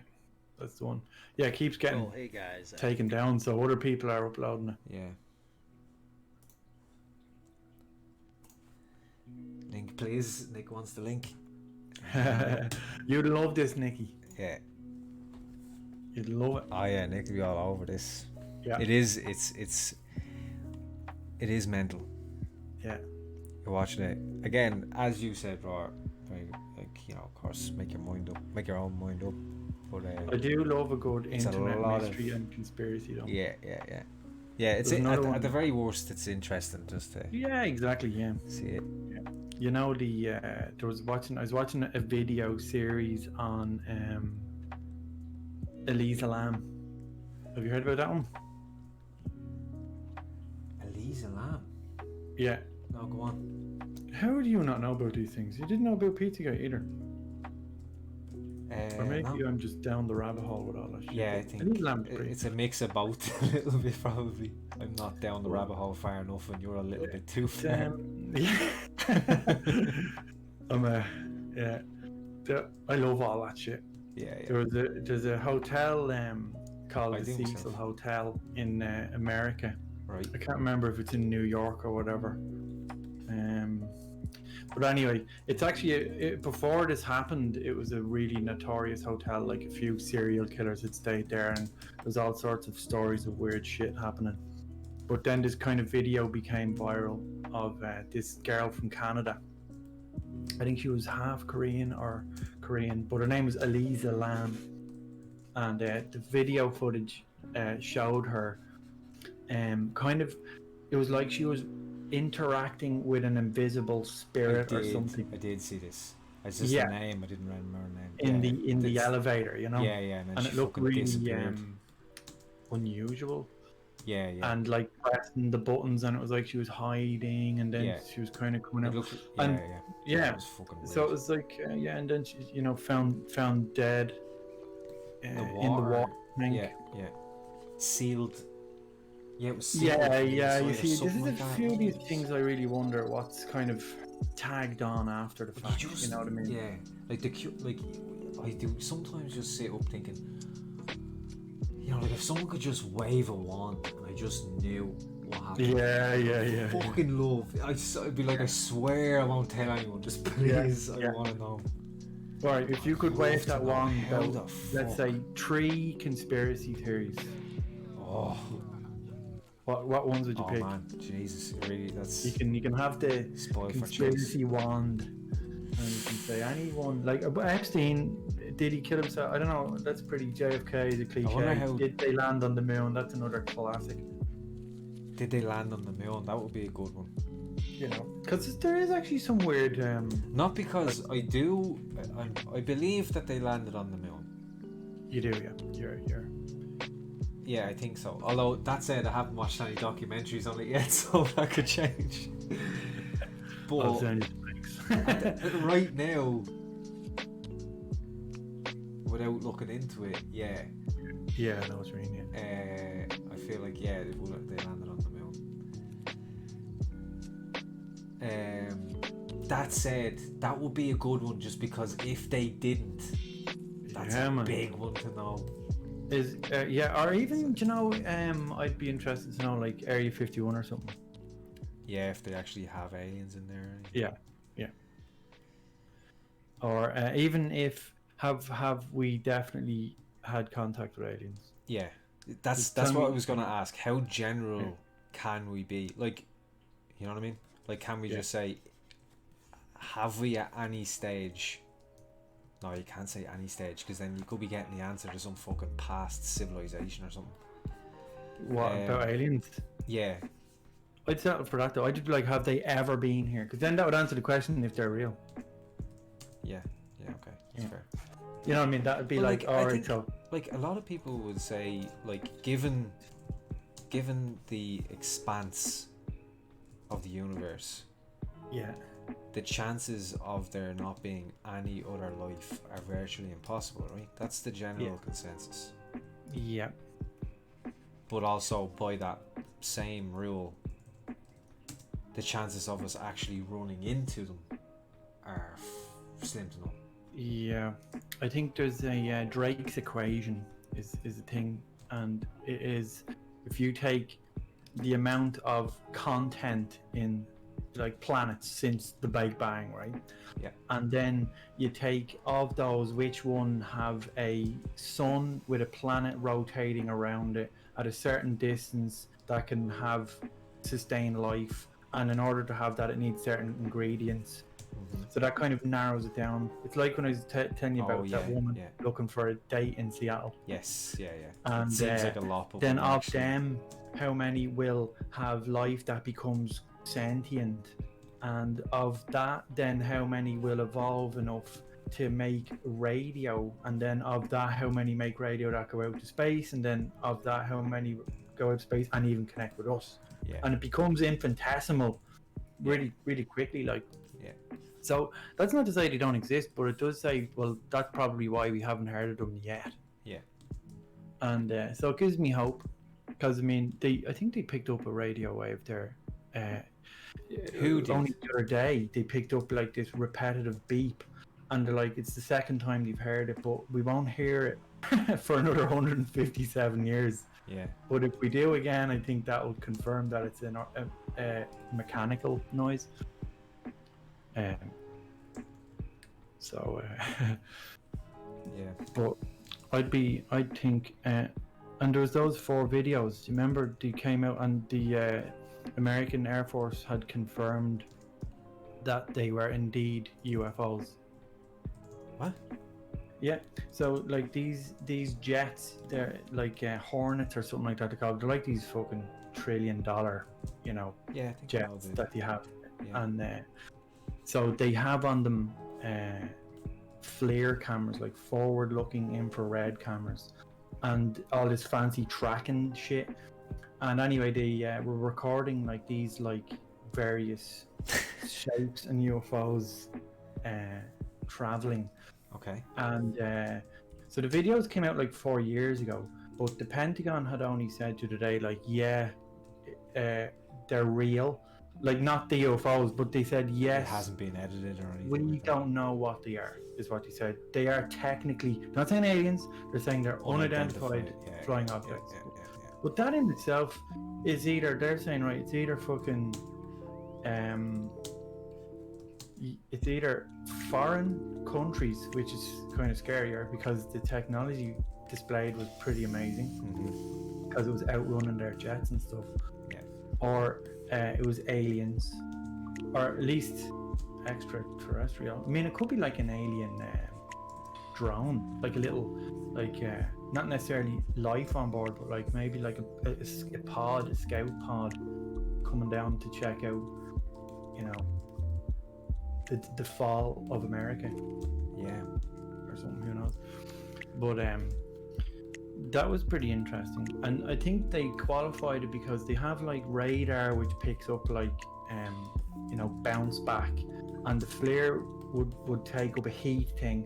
Then you've got visual confirmation, which is like organic, and then you've got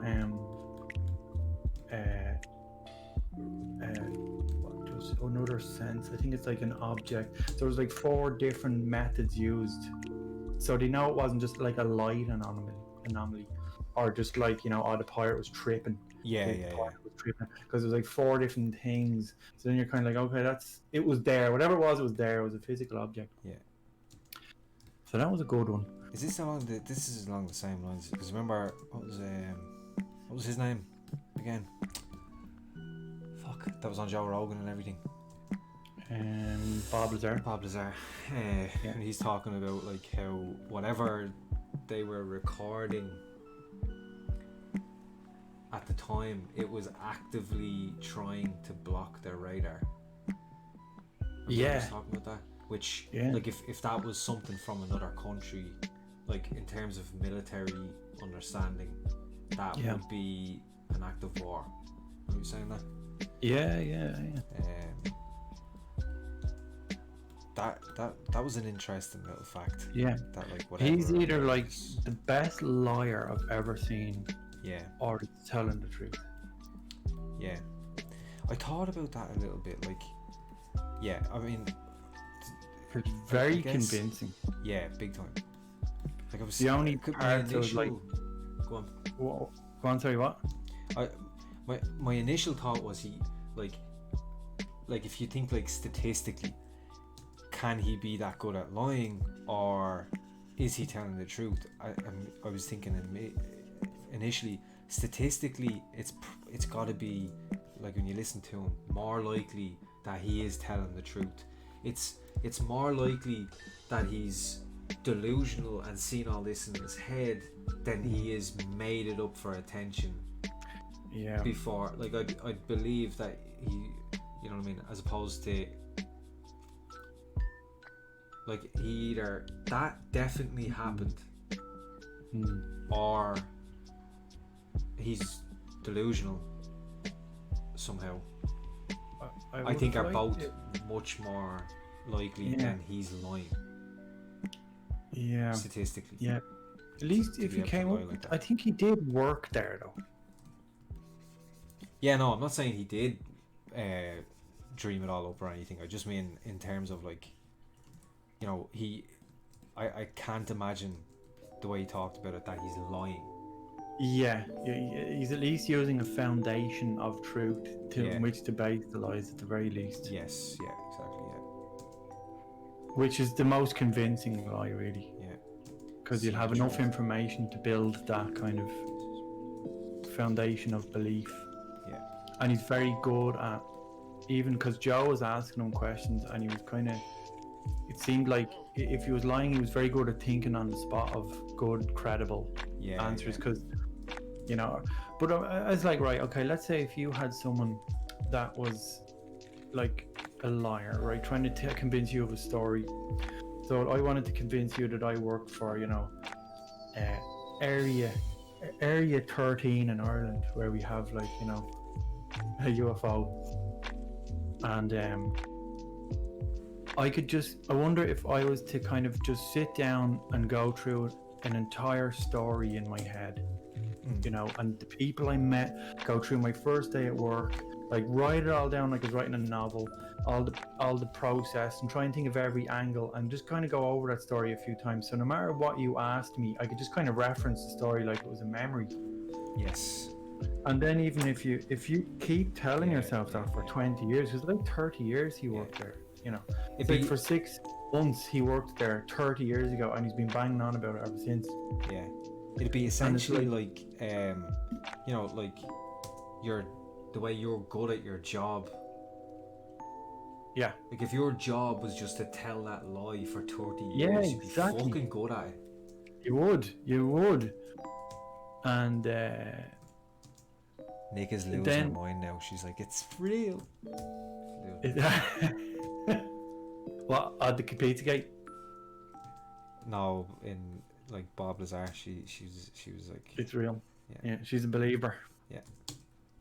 A Bob Lever. Bob Lever.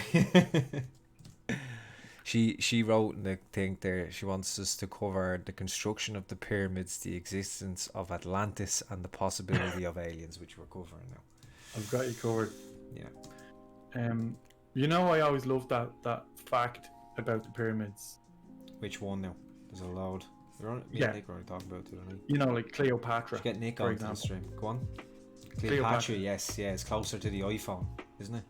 Or something like that. Well, Cleopatra, I was like Cleopatra and Caesar, Aurelius Caesar from the Roman Empire met. Because I think a lot of people think of Cleopatra and they think, oh, when they had the pyramids, but actually, the pyramids are as old to Cleopatra as Cleopatra is to us. Yes. So all them Egyptians moved into them pyramids and they were looking at them going, what the hell is this? Yeah. They didn't even know themselves. Yeah. So it's like a whole other civilization before them. Yeah, it's madness. Everyone thinks Cleopatra built the pyramids and they were all, no. They just moved into that. I can't remember whether, maybe Nick said this to me the other day or I heard it. I can't remember. But basically, Cleopatra's life is closer to the iPhone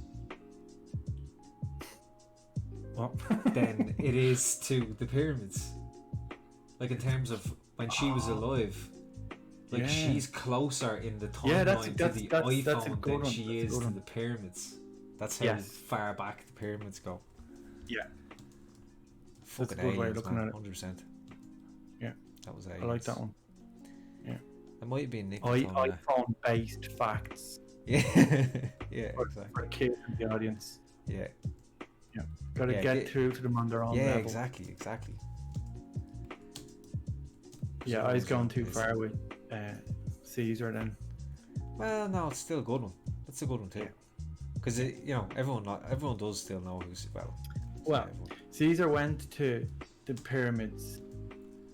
Caesar went over to meet Cleopatra, and he was really inspired by them. He was like, "Oh wow!" And they were all into all this gods and shit like that, worshiping gods, and they didn't really have that, in their society. Caesar went back to Rome, and he painted his face red, and he rode into the city on a chariot, and all the people were like, "What the hell?" And he came in as a god, and then he started putting his face everywhere, like he was He was really inspired by his little excursion to Egypt. What he learned on holidays. Yeah, what he learned on his jolliers. Yeah, the way how'd you get on? Oh man, Cleopatra's fucking gorgeous. Cracker. Oh wait a minute, was it her that was gorgeous, or was it Tutankhamun? Yeah, no, Cleopatra. Was that, yeah? Is she the one with the head? Famous sculpture of the head. And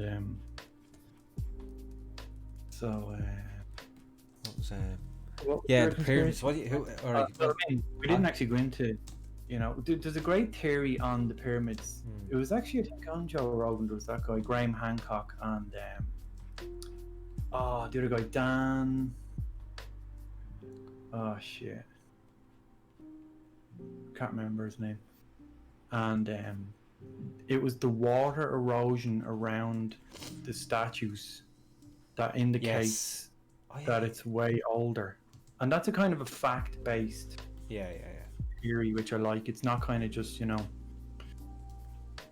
I think Nick was saying that to me the other day as well. Yeah, because you can tell by because the River Nile used to go right up to the pyramids back then. So, but that water erosion showed that it was much higher at one point.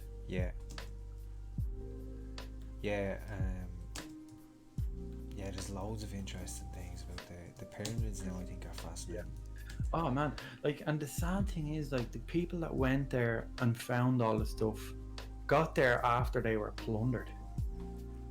Well, now, when they found all the Tutankhamun they've been raided and plundered, and they kind of just stumbled across it and got lucky. But really, there was probably mad shit there before they got there. Yeah, exactly. That might be my other one in my conspiracy wand. I mean, it's not technically a conspiracy, but let's call it the know whatever you want wand. Just that I'd love to know how the fuck they were built and when. Not well, when is, but yeah, how and by who. Yeah, I'm not so sure that they would be impossible to build. I sometimes think that it's discrediting our previous humans. If you ever see them shows like Ancient Aliens and stuff. That was, and it's there's no way humans could have built something like this, and there's these bricks are too smooth, and how could they put a hole in a block and all that. And then you see someone demonstrating how it's done. They say, since I was a kid, I've always heard the slaves built the pyramids is kind of the sentence that just goes with that. But then you hear after, when you actually look into it, about how they couldn't have used slaves because that thing faces true north. It's not like it's a pyramid. It's dead straight, and the tip is bang in the middle of the corners. That's hard to do on a small scale on your table. That's fucking hard to do. To do it at that scale. Where, because you have to place those four corners, have to be in exactly the right position before the top, and then all those stones have to be exactly the right size. Do you know what I mean? Yeah. I think it was Graham Hancock who was on Joe Rogan. He covered that in the 80s in his book Fingerprints of the Gods. And one of the interesting things about the layout, not only just the layout of the pyramids from above, but the scale of them in proportion to one another exactly correlate with a star. What's it called? A star. You know, a pattern in the sky of stars. If fucking. You know, the people like they look at astronomy, like the stars. Like there's Orion's belt, that kind of thing. Yeah, that exactly that kind of thing. Yeah. And so the stars, like with the North Star, and then there's like two other little stars that are a certain distance, and if you laid it on top from a sky point of view, it would match up with the pyramids. Yeah. And so, and the thing is though, you could say, okay, well maybe they looked up and saw the Constellation. stars. The stars they were lining them up with aren't actually visible from the North Stars, but the other ones aren't. What are you laughing at? Nick. Constellation. Yeah. She should be on the stream, like this. you know the way on Joe Rogan he has that Jamie dude. Nikki could be our Jamie. Yeah, that's perfect. You know, although we'd never be able to keep her out of conversation if she was just no way. I hope we're not annoying. You see, you had an informative stream here before I came along. Nah, it went from informative to, let's assume, entertaining. No, the viewers are still basically in the same ballpark. Maybe 2 or 3 dropped out. I hope, there's lots of time for more of that.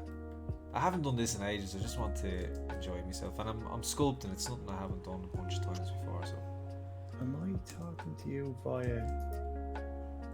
Am I talking to you? Anfex, how's it going? Thanks for joining in, man. Yeah, it's been a while. Bring us on Discord again, will you, Paul? Yeah. Wait, you want me to hang up and bring you back? Oh, I can hear you now, Grant. Sorry. Oh, it was just because I think when I had my Twitch on, but when something happened, I was getting reverb. It's grand. Don't worry about it. Continue. I know Nick is on. Nick has Discord. She keeps saying it's killing her that she's not joining this conversation. She can hear no way. Get her on. Yeah. Can I? Oh no, I want to be involved. Oh no, I want to be. Yeah. I told. Yeah. Nick, go onto Discord. Nick, huh? She'd be a wealth of information. Yeah, Nick is an animator in Brown. And the lead animator as well. A lead animator, excuse me, sorry. We're all leads. Look at us, huh? Yeah. And yeah, loves this stuff. So we're gonna see. Now, yeah, come on, obviously. The whole thing is like, I want to be involved. Can I? Oh no, I want to be involved in this now. Just ring her. The pyramids has been around for 1500 years before Tutankhamun. There you go. Wow. Yeah, she just watched I think, because we were only talking about this the other day, because Nick watched a thing about, what was it called? Was it like ancient Greece and the aliens or something? She watched something on Netflix. Anyway, and yeah, we were having a chit chat about it. You know, I indulge myself in these conspiracies because even though a lot of them I'm sure are bullshit, you know, or whatever, but I enjoy that, you know. And YouTube did a big purge of all that conspiracy stuff there like a year ago, and now if you type in anything like that, you won't get it, you know. And a lot of people enjoy that kind of crap, like it's kind of a genre of entertainment, like conspiracy theories, absolutely. You know what I mean? And it's not harmful, like, you know, like to people. Like 90% of people are like have an education of any sort. Yeah, I wonder, like, it's not harmful. Yeah, it's not harmful to like your average kind of sensible person. Is it? I mean, is it? I don't know. Maybe I'm wrong. Maybe it is harmful. But I mean, I grew up loving all that stuff, but I always knew what was what. Yeah. At least as far as I knew. Who do you believe? Yeah, that's it. Well, I think, yeah. I mean, I guess it's a Catch-22, isn't it, Paul? yeah. Wouldn't it be great, like you were saying, if you have that wand, though, that'd be like, is that real? Is that Yeah, not? yeah. Or would it ruin it? Would it actually? What if none of it was Yeah. real? What if it was all just? Yeah, You know, yeah. Well, I mean, yeah. yeah. If, What if it knowing the was truth meant just- knowing it was all bullshit. Yeah, or knowing that Me- like it was just the most obvious answer. Yeah. There's There's no real aliens. big mystery to it. Yeah, No yeah, aliens. Yeah, Epstein just hung himself. They just got lucky with the pyramids. They were like, "Oh, Yeah. Oh, okay. gave it a shot, worked out." Yeah. No, Just you ever hear eyeballed the whole thing. there's another one that kind of gets looked over, but it's not massive now, but it's called the Antikythera device. Okay. And what it is this kind of device they found off the like it's in the Greek oceans, off like Greece, but I can't remember the name, but it's actually a very old cultures down there, you know what I mean, like Agamemnon and the city of Troy and all that shit, like, you know, all the like mad thousands of years old. Yeah. And we found this thing, they were scuba diving or whatever, and it was like it's like, it can only be described as like about a hard drive sized piece of metal, and inside it it's just packed with cogs and stuff. Oh, I've seen this. Yeah, and because it's all like corroded and stuff, they can only kind of guesstimate a lot of the mechanics, but whatever it was, they were like, this thing was fucking like really good, like advanced technology, like tiny little precise movements and cogs inside it, which kind of predated anything that was around there. I think, and they're like, well, if this was around, stuff that like they were saying, if I remember correctly, it was like usually that kind of stuff would have to be machine cut. Yeah, at the very least would require mathematics that were just highly advanced for the time, and the knowledge of they think it was most likely something to do with planetary rotation and stars and stuff, because most things like that were that sort of like a clock, essentially, like a fancy mechanical calendar.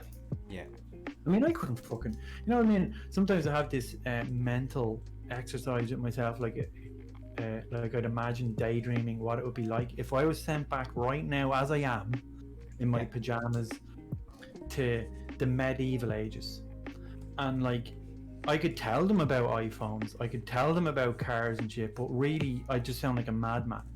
So I was thinking, like, well, what do I know, what do I know that I could invent for them that would be a functioning thing that they're going, wow, this is fucking deadly, you know, like, let's say a bicycle chain, you know, or even a chain. No, did they have chains? No, they were chains.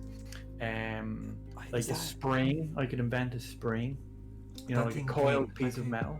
Seems simple enough, but to them it would be a really interesting thing. You know, let's say the king was going to behead you, and you're like, oh, hang on, before you behead me, king, you know, I'm not a witch, or if I am, I tell you, I'll invent some cool shit for you. So just, you know, and then I'll show him a spring, and he'd be going, okay, what else have you got? And I'll go, I'll tell you, I'll give you something every 6 months if you don't kill me. And then I'd be like, right, fuck, what else is there? You know, like another one would be like a corkscrew, you know, like you get for, you know, you screw it into a bottle. For a cork. But that's useful for lots of things, like drilling holes.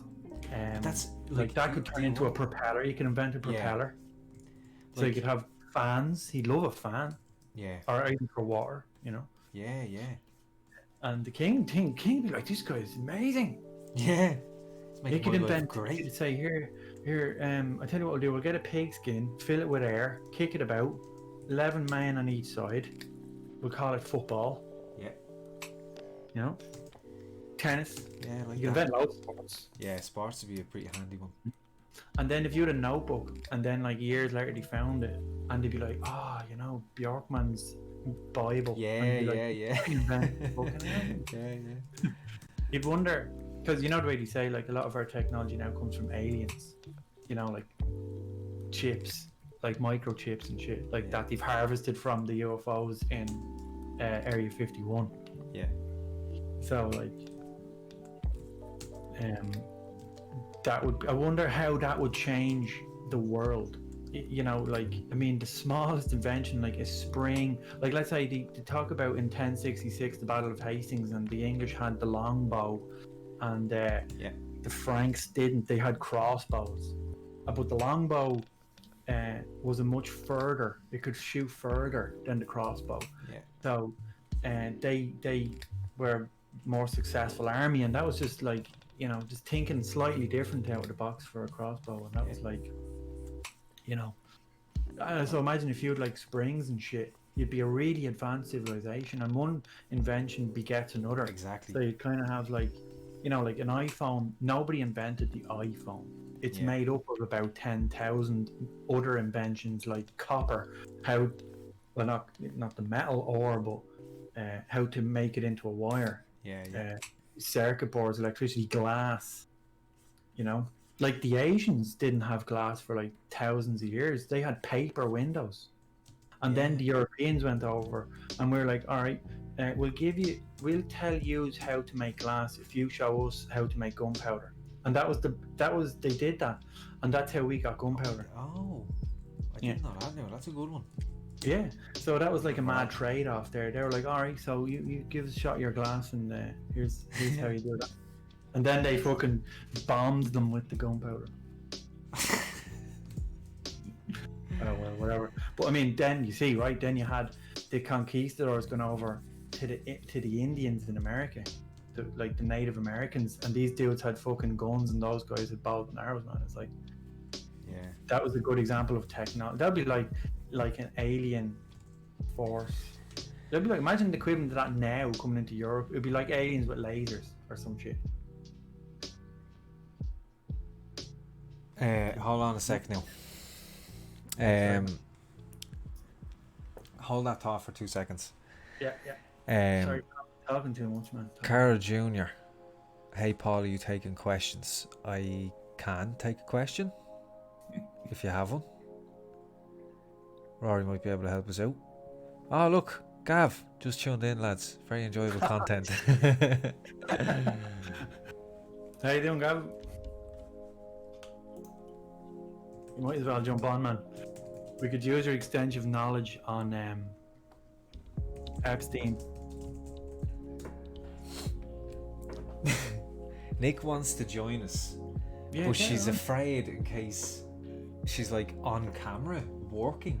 I'm not on camera. I'm just a voice in your head. She's terrified of being like actually streaming. We could get her in here just nice and easy with just her voice forced and on. Just jump on. So, okay, here's our question.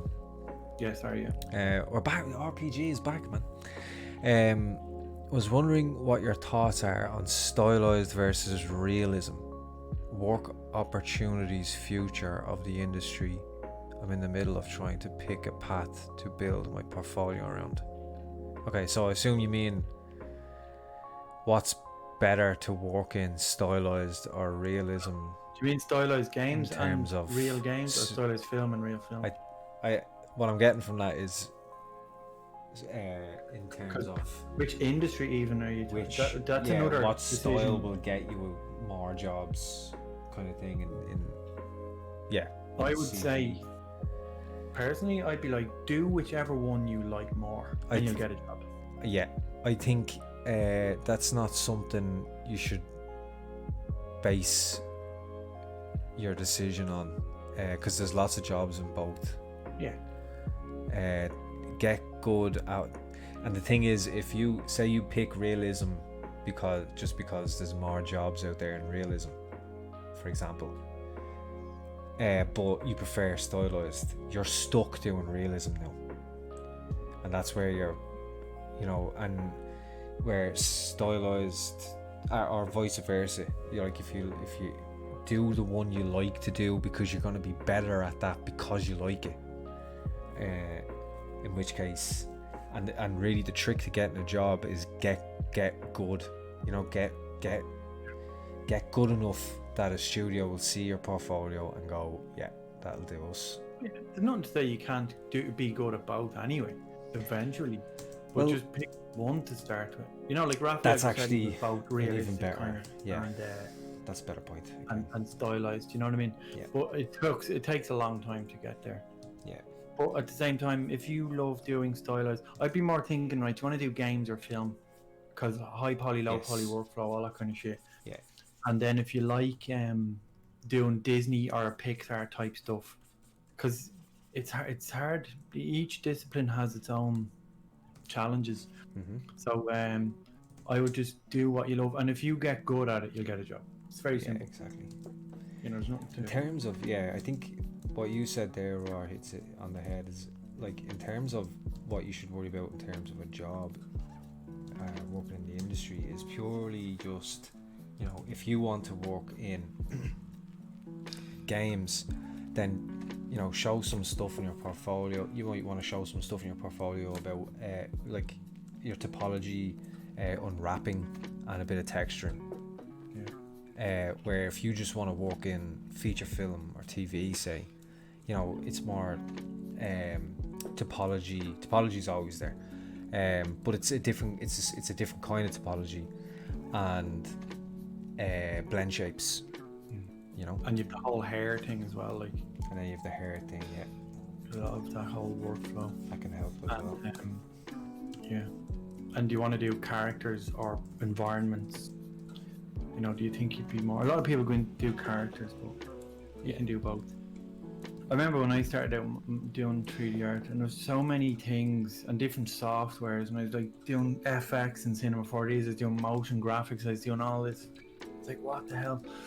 And then there's like characters and props and environments, and it kind of became overwhelming. Like you've kind of got option paralysis, you know what I mean? Where you've got just too many options and you just don't pick anything. So what I ended up doing was like, right, I'll just make one thing, and it's like I'll make a gun, right? And if I can just make that from end to end and go from there. So it's like I'll just start, and I didn't know the texture, so I was like, I'll just start modeling first, and then I learn how to texture it, and then how to UV it, like for a game, you know, to do low poly. And just doing that, then I learned loads. Yes, yeah. You know, and then I was like, oh fuck, I hate doing guns. Yeah, yeah, yeah. You know? Yeah. And and so I'd say pick something you enjoy making or doing as well. So if you're into characters or guns or whatever, make something you're gonna like making as well. And just take your time. Do one bit at a time. Depending, I don't know how advanced Carol J.R. is, but Carol Jr. So that'd be my no idea. 2 cents. Yeah, no, that's couldn't agree more. It's I understand why you're thinking that way. You know, if you haven't worked in the industry, it can be very you know, you just want to do whatever you can to get in. But got links in the chat. Yeah, he's dropping those links. Carlos. Yeah, Carlos.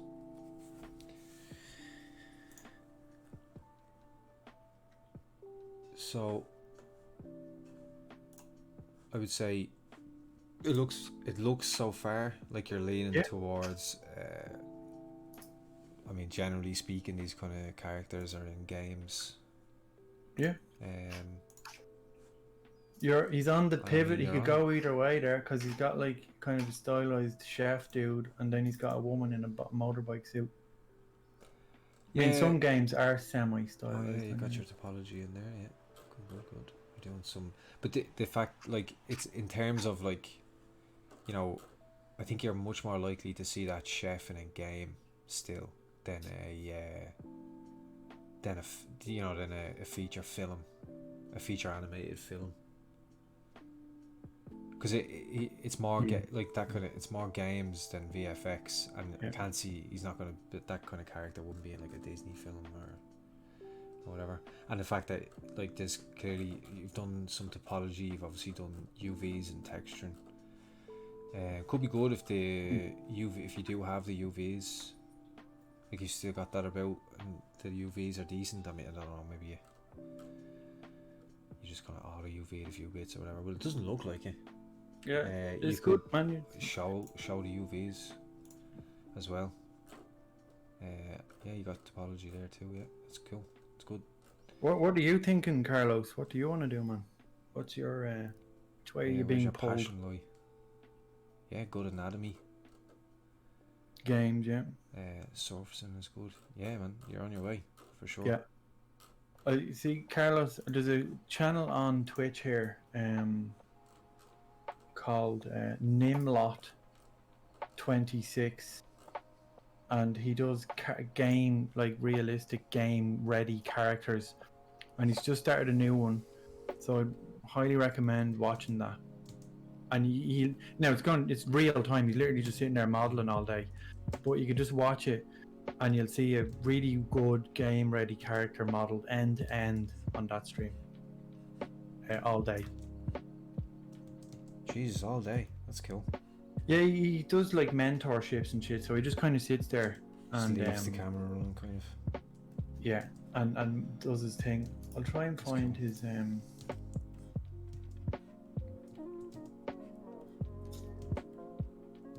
Nimlot26. And yeah, in terms of like, I mean, if you just want the brute force answer there, I think in terms of games, like there's a lot more, like in terms of like PC console, and like the bigger companies and stuff, there's a lot more, you know, your Call of Duties and stuff, there's a lot of that. But then again, you got your Fortnites. Oh yeah, man. There's no. And there's a to lot tell of you, man, indie this stylized industry games out is there. booming. It's only beginning. Oh, big time, yeah. You'll never be out of work, man. If you get good at either realistic or stylized characters, you'll work from anywhere in the world. And I'm honestly, there's definitely studios out there that could use it. That could use you already. You know what I mean? So keep pushing the portfolio. is Nikki and Gav jumping on? I've no idea. They're gone. Nick's gone. AWOL. She's gone putting her makeup on. Yeah. And where's the last message from Gav? Are you doing a? Gav's gonna think now. These pricks, two of them streaming. They didn't let me know. We just popped on film we were streaming. You're doing a multi Twitch then. I mean, that's always there. The multi Twitch is is just always. Yeah. It's just you just need the link. Do you want the link? Yeah, no, Gav dropped it there. Ah. Oh, I'm on it. Nice.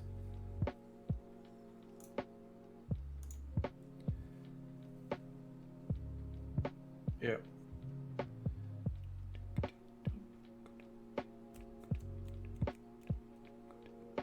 Set all.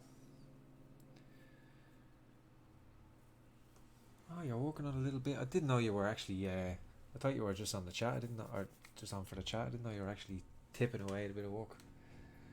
Me? Yeah. No, I wasn't until now. Ah. What are you? Can you? I Tell literally us just a went little on. bit about Well, I was on for a minute and then, no, I'm literally just after jumping on. Yeah. Gav's there too. We've one empty box. We do have an empty box. There's nothing worse than an empty box. Come on, Gav, get in here and fill that box, will you? Oh, it's probably getting a bit late now, in fairness to him. Yeah, anyway, yeah. Fucking jingle jangle, hell triangle. Get the old ballads going if nothing else. Tell you, if you want stories, we'll do a Saturday night stream with a few points. Yeah, exactly. That'd be good, man. We should definitely do that. Just have a bit of crack. Yeah. That's a good idea. Tell you stories that'll shrink your balls to the size of raisins. Stories that put hairs in your chest. Yeah. You want conspiracies? Like you get a load of me. We should definitely do that. That's a great idea. Yeah, I'm feeling a break top thing, even though. Oh yeah. There's a brick top quote in there somewhere. Do you know what a nemesis is? Yeah. Well, then join my chat on a Saturday night. For a righteous infliction. Yeah, Of exactly. Manifested Yeah. in an appropriate age. What character? Gav's not on yet.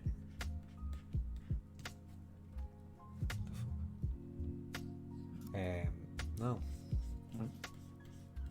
I'm doing a character now that's no hard surface on it at all. Oh, controversial. Mr. Yeah. Bjorkman, no hard surface. That's cool. Yeah. Well, just- actually, just I mean, like a little belt and, you know, a few little buttons. It's not like an armored thing Yeah. for a change. It's actually, to be honest, it flew through because it's basically this marvelous designer and like a head and hands in ZBrush. Do you know what I mean? It's actually not. Sure, yeah. How'd you get on doing the head and hands? Did you enjoy it? Like, Yeah, it was alright. something different. Yeah, it wasn't like it's a skull type head, so it wasn't like, you know, realistic, you know. So I kind of got away with a bit more errors, you know what I mean, to get myself back into ZBrush, you know what I mean. So but yeah, no, yeah. I needed to do more organic shit though, you know what I mean. Yeah, just to take that box, kind of like. Yeah. You know, Yeah, that's fair. I might do. I still want to do a creature, like an orc or something. Yeah, I kind of want to do that myself. I really want to get back. I really want to get back onto the Cluedo thing. I still want to do that. I think I came up with that on one of these streams. I think that we came to that idea. That's a great idea, man. I'm telling you, that's a great. I love themed works like that. I think. Yeah, you did the series of the mechs. Would you call them mechs? What would you call them? I think feel like actually, they're not mechs, the but like definition of a mech. Well, not the definition, but I think one of the rules of it is a mech is something. So this is what someone told me. Mech is something that a character sits in, like a bodysuit, and like so a robot is just like, you know. Yeah. They're robots, really. Okay. So I was like, and I kind of had imagined them being a bit like an avatar. So it's like something that you can control, but you'd be in it, but probably like your soul is in it. But it's not you, like you just crawled into it, if that makes sense. Yeah. You know what I mean? But yeah. Badass. Yeah, I think that's that. I liked the effect that had in your portfolio. Yeah. You know, and keep the whole team going though. But to be honest, it's just something that comes naturally. Do you know what I mean? Yeah. Like you just do what you want to do, and I don't really plan it. But before you know it, you're just like, oh look, it all looks the same. Maybe that's a bad thing though. You know what I mean? Well, but I'm like, oh fuck it. You know, I'll do what I want in my spare time. Yeah, exactly. You know, I'm not even gonna sweat it. Yeah. I think like as even, you know, I used to think similarly to our friend. I have to go back. Oh no, it's over here. I think. Wait, do we have Nick? Where's our one? Ah, here we go. No, pending. Here we go. Yup. Now, how the fuck do I add friends? Oh, it's after doing a redial.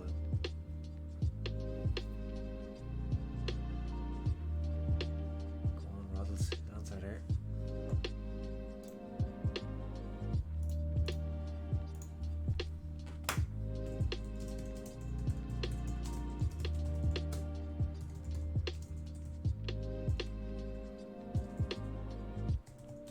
You've got me. You got me. Oh, there you go. Yep. After all that, she didn't fucking. Oh no. Did she? She didn't answer. She didn't answer. Alright. No, that's it. She's not getting another chance now.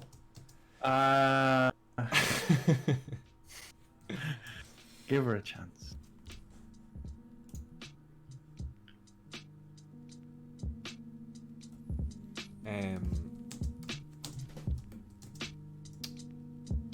What were we talking about? Oh yeah, like I used to think the same way as Carlos that we were looking at earlier. Where I was like, what can I do to get into a studio? But it's definitely not a way I think now. And the thing is, it's easy to say that.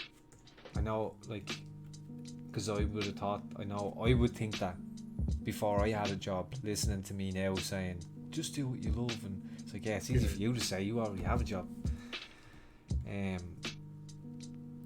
Which is an understandable point of view, but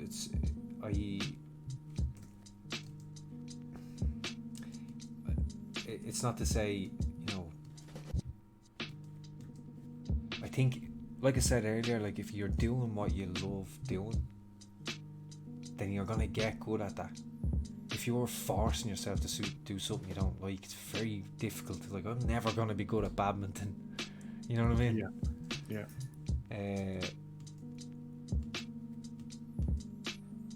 remember when I was doing like traditional art, and it's the great thing about 3D art is that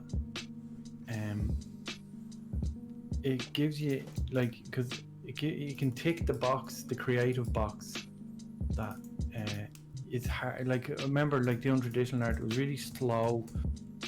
Like, you're doing a painting or making a pottery thing or something, and it's a slow reward.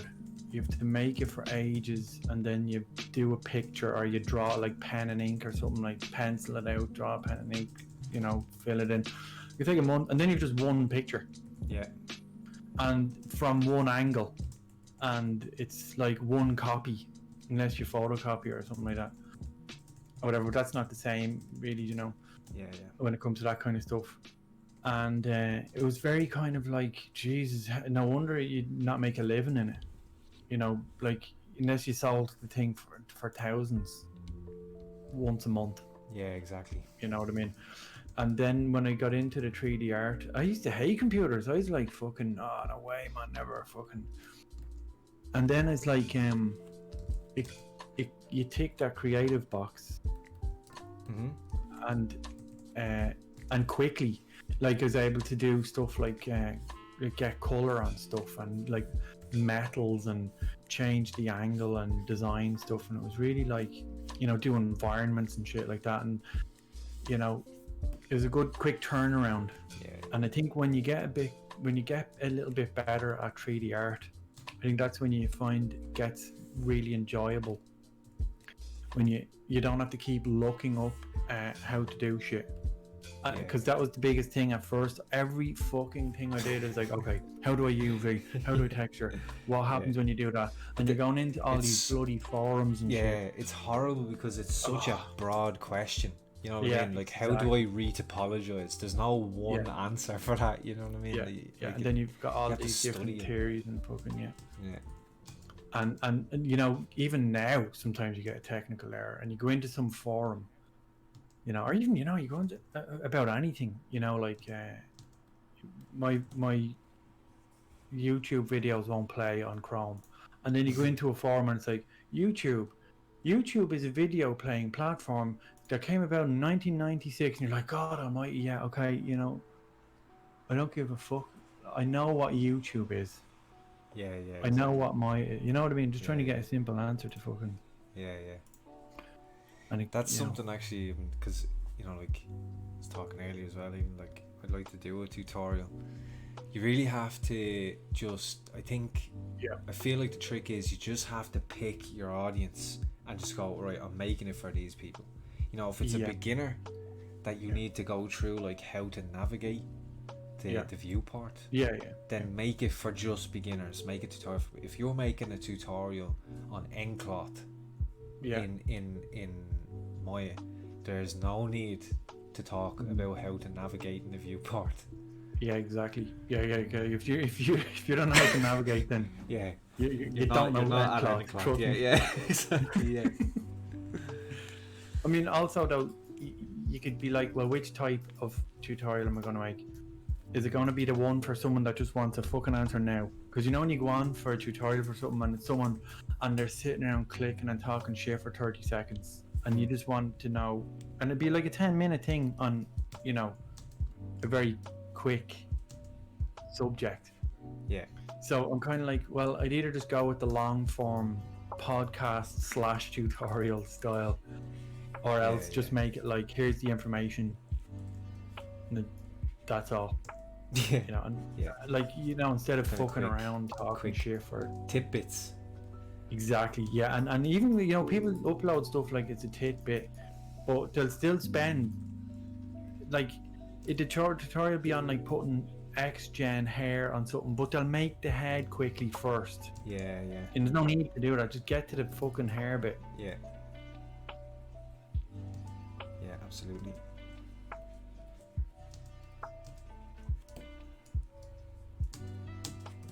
I'm just looking at, are you on the multi-stream thing? Me? Yeah. Yeah, I think so. Yeah, I'm not even looking actually. I hope no one's. I don't. Hope no one's messaging me. Chat. No. Do it CG manner style.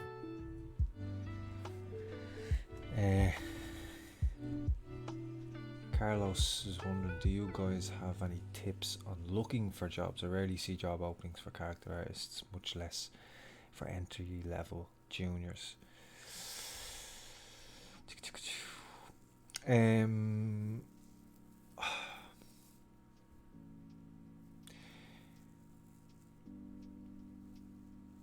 There's, what's that Nick sent it to me before, you know, there's like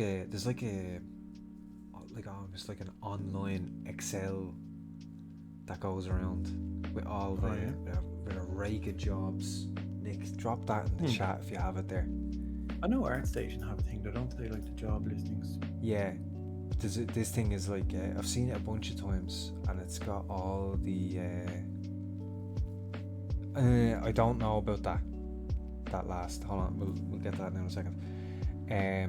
There's this big job listings thing there. I know what you mean, it can be tricky.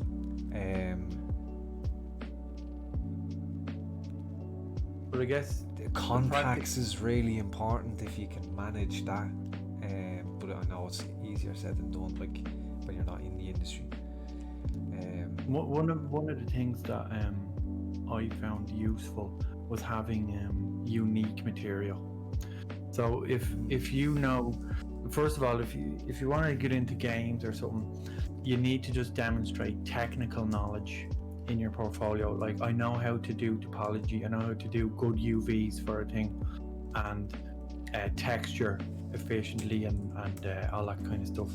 And also try be a bit original with the stuff too, so it'll be more interesting. Like, you see something like, this is a classic, people would do like the fire hydrant or something like that, and you just see loads of fire hydrants in people's tutorials, or the lantern from the flip normal Substance Designer or Substance Material, and brilliantly textured, but you just see lots of people with that lantern then. So it's like, if you're going to do something, at least try and do something a little different, you know, just so as you can and kind of apply for the job you want directly, even in some cases. So if you want a job in Naughty Dog or whatever, do something in their style and as if it was for one of their games, or if it's for Call of Duty or whatever the hell you're into.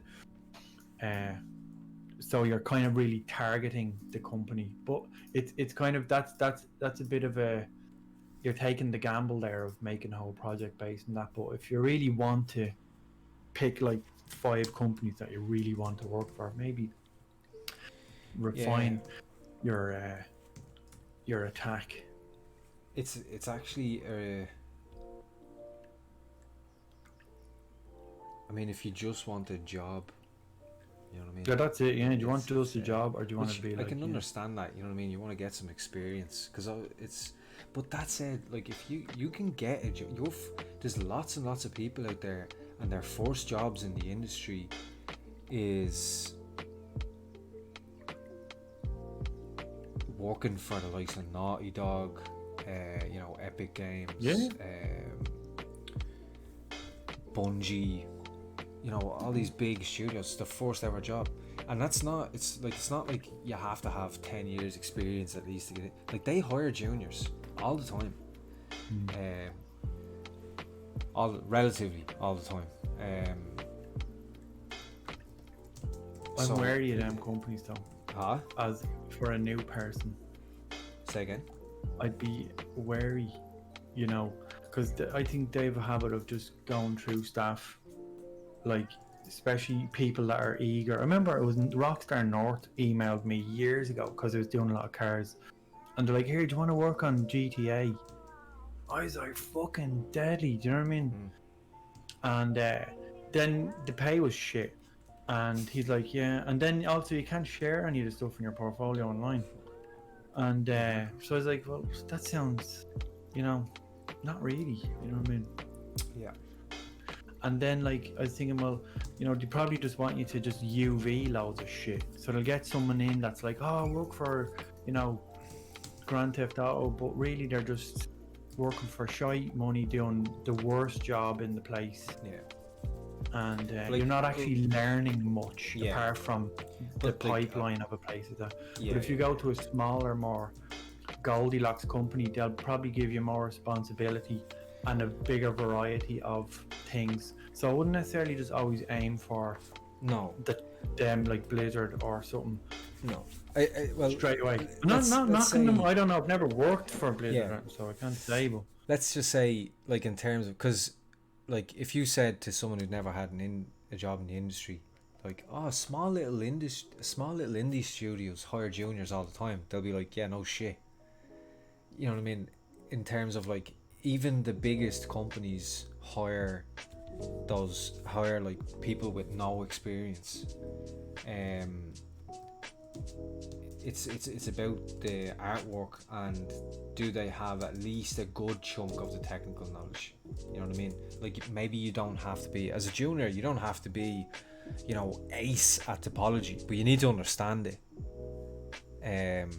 That's being ace at topology is for, like, seniors and leads and so on.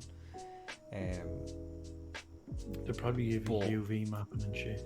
They could, well, I mean, but I think that's a lesson that you have to learn personally, because you're like, I've heard awful things about certain studios in all walks of the industry from some people, and then great things from others. You know what I mean? I think it's a personal a personal expectation versus you know, I mean, someone might go in there thinking they're gonna be top dog or something, and it's a reality check, or else they go in and they do really well. The other, like, once you get some experience behind you, I think you'll find, I mean, it's cool to work with a big company, and you get to work on something that lots of people will get their hands on. You know, you get that nice feeling of, like, oh, I did that. And people are like, no way. That is cool. Like, for me, one of the biggest things for me when I'm looking for a studio, or if a studio contact me, and this is not in a particular order, but is the content that they're making. That's what I'd like to see. If I can see, like, something that I really would enjoy in terms of style, then that's a huge thing. And the other people that work there, because I can learn from, you know, if I see, you know, another artist that I really admire, or not even necessarily already know, but I get to see the names of a couple of the other character modelers in there, and I look them up on ArtStation, like, wow, they're top level. That's a big attraction. It's gonna change, and that's the thing, is the problem is companies, as Rory rightly says, can take advantage of the fact that people who haven't worked in the industry will oftentimes will just do anything to get in the door, and you end up doing like UVs or whatever, especially in the bigger studios where Clean on the I mean, jacks. maybe not every time, like there's exceptions, but like yeah, you're more likely to end up in that kind of situation than you would at a smaller studio where things are a bit more. There's kind of pros and cons to both. You know, smaller studios can have their complications. Even the country it's in will have different. Yeah. You know, like from what I saw, like last year, all the stuff about Blizzard, it seemed like the worst place ever to work. And yeah, I've heard from people that work there That was not that so it's just, you know, best thing since sliced bread. bad. Yeah. That's the thing. I don't know what the actual truth is of it. I think the truth of it might be that, you know, I might love Blizzard and you might hate it if we both went to Blizzard and then we both went to Naughty Dog and I hate Naughty Dog and you love it. Yeah, I mean, sure. I think it's. I mean, there's definitely companies that you can work for that are just objectively bad. They just treat their employees badly. Like, there's no doubt there. But I think it's very difficult to know which ones are which until you get in the door. Of course, unless it's glaringly obvious and everyone is like, don't ever work there. But you know.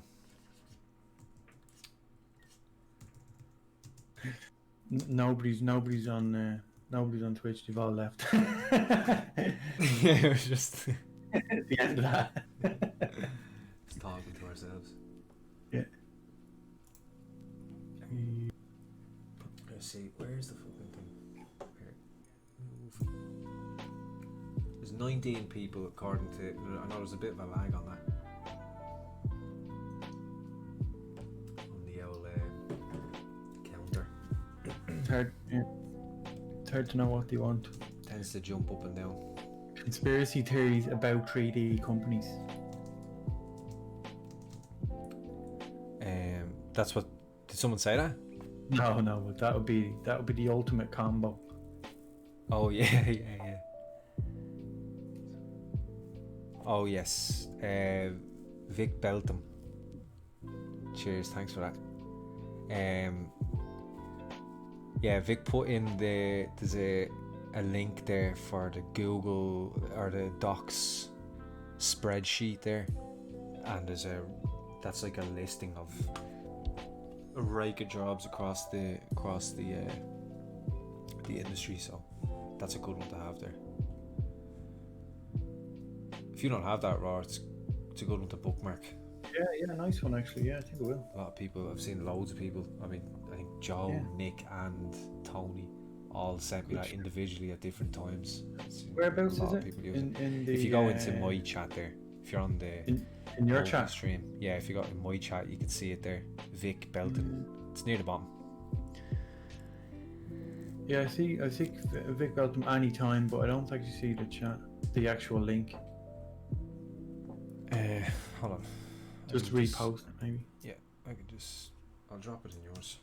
Yeah. Cheers, man. For your guys, there you go.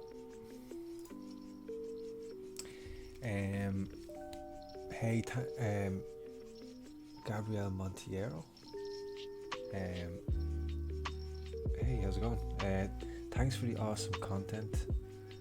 Really enjoy it, thank you very much. As a 3D modelling student interested in stylized characters, do you recommend getting to learn Unreal? That really depends on your level. As a modelling student, I mean, wouldn't be our first priority. No, that's what I mean.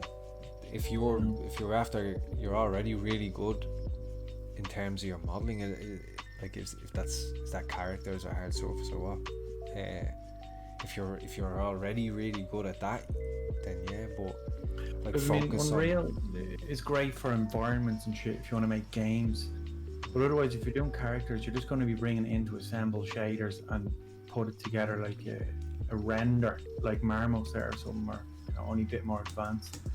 Yeah, like So I guess once you get the modeling and texturing down, and maybe into Marmoset, then you could start getting into Unreal. But it is a good one to learn, because I mean a lot of studios kind of are using it now rather than Unity or something. But yeah, it's cool. I mean, if you make a character and texture it, you might as well then go learn how to throw it into Unreal and render it, and go from there. Unless you want to just do like amazing I see amazing shit. I'd love to get more into Unreal, like for environments and stuff.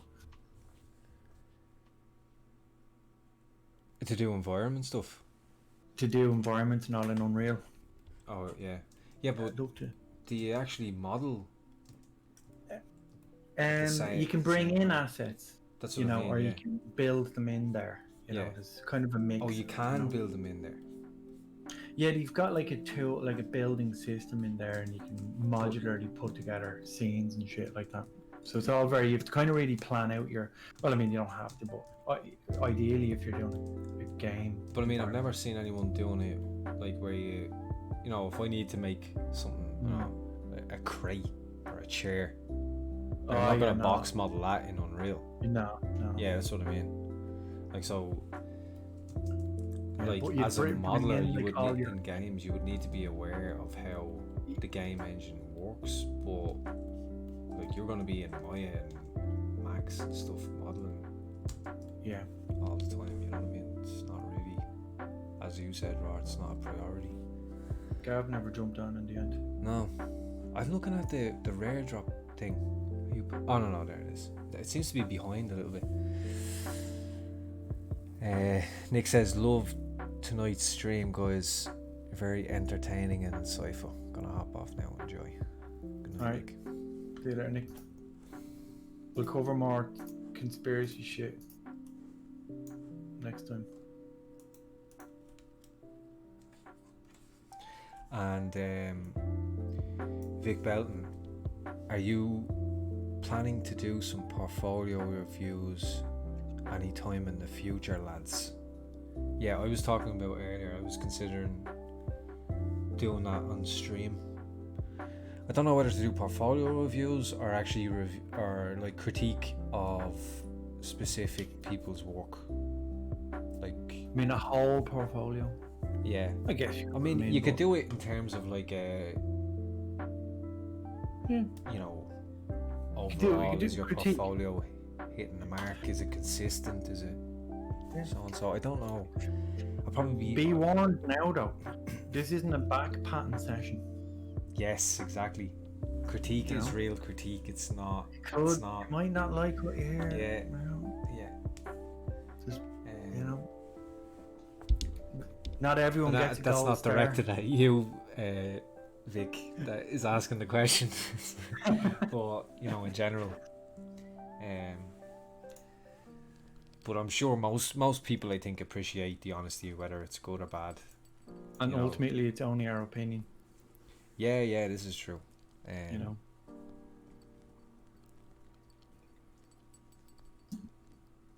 So, I mean, It'd be a good one to do, though, Paul. yeah, Actually, yeah, I very think so. good. Yeah, You could actually put that in the Discord. Say, little portfolio, or even an artwork review session. yeah, And we could just kind of go through them, see what people think. yeah. Or an hour. Well, yeah, because I was actually, well, I was talking about this earlier, like when I first was on the stream, well, earlier on in the stream, and there's a guy on our Discord, Hopper Sean. He's done two pieces now since he joined the Discord, and he's gone through, like, we have a whip folder, and I give feedback and stuff on for the guys, and we all give each other feedback too.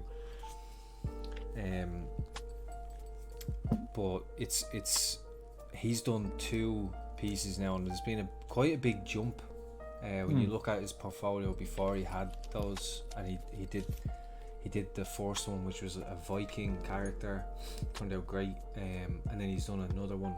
He blitzed through the second one, and that's why I actually started this guy,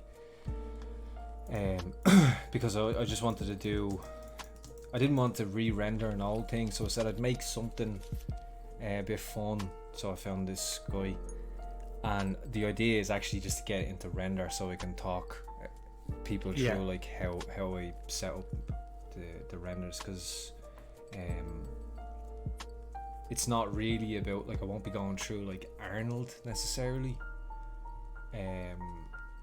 Like I won't be going through, I'll show you the technical things that I'm doing, like how I'm doing the subsurface scattering or whatever. Like I'll show you that, but it's not necessarily like focused on that. It's more focused on, I'll be more focused on setting up like the direction of the lights, which would apply to any render engine. Exactly. Which is the best, really, because then some people, if they're using V-Ray or Arnold or Redshift or like whatever, why I have a rim light here, for example, as opposed to the other side, that kind of stuff, which is exactly, it carries across the principles of a good render. I remember I was watching on lynda.com, you know that website? And sometimes, tutorials on completely different things. Like I was watching a whole series on photography, and it was this guy Ben Olsen or somewhere, and he was doing like a photography course and just traveling around America, like, to locations. But a lot of the technical information, like about composition, lighting, balance, colored placement in a scene, how to get drama, and even like how to draw the eye to a small object in a big scene, this kind of stuff, which is completely applicable to anything.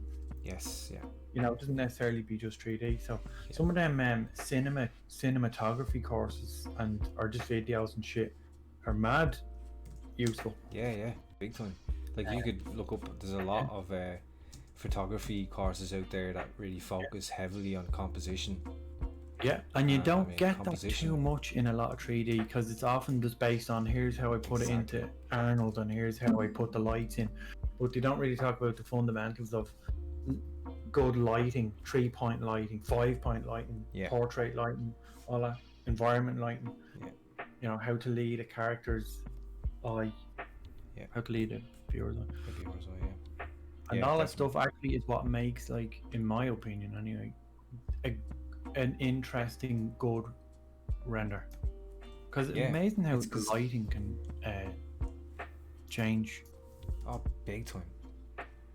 The lighting can change, like, it can make the difference between that's Rory over there to, is that Rory over there?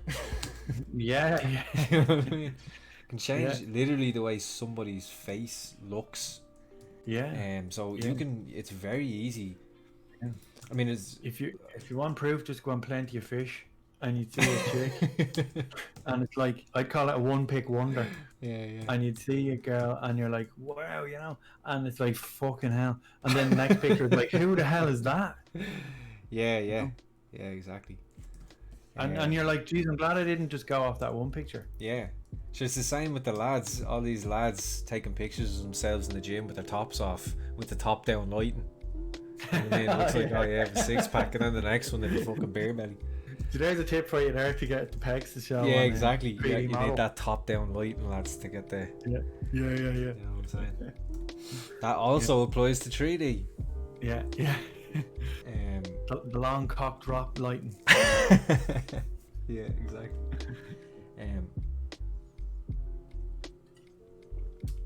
All these principles like, are universal. Like pretty much everything that I apply, like I had to learn how to just, how to get subsurface scattering to work on my shader. But like I knew I needed it there because I used to paint. I didn't watch a tutorial about how to shade characters necessarily. I just knew I need subsurface scattering in the shader, or well, just on the character. And so I was like, how do I do that? And I had to look that up, and I had to look up, you know, how to get, like, sometimes I was trying to get a nice rim light, but you know, the roughness was too high in the shader, that kind of thing, where I just didn't know like where even to find the roughness slider at one stage. So it's like, it's just, I knew what I wanted in terms of an image, so I just kind of, I guess you could say, like, reverse engineered the image in my head, and just thought, like, what do I need from those elements? I'm just gonna, between googling it, and then of course, like, you pick up things, like, even about rendering, like, I've picked up things from Rory and some other people in work as well, just little tricks and stuff that you can do. It's really about, like, the really important part. That's the easy part. The hard part is knowing what the difference between a crap image and a nice image, because once you know what a nice image looks like, you'll know how to set up your render. It's funny, isn't it, when taste is a subjective thing, but there are objective truths. Yeah, objective truths. Yeah. And it's funny, I was watching, there's a great series on YouTube called Vsauce. Yeah, no, and yeah, it's brilliant. I'd recommend it, and I'll drop a thing in the chat there. But they were talking about, like, there's a science to beauty and composition and shit like that makes things, you know, creepy or beautiful, or, you know, just pleasing to the eye. Yeah.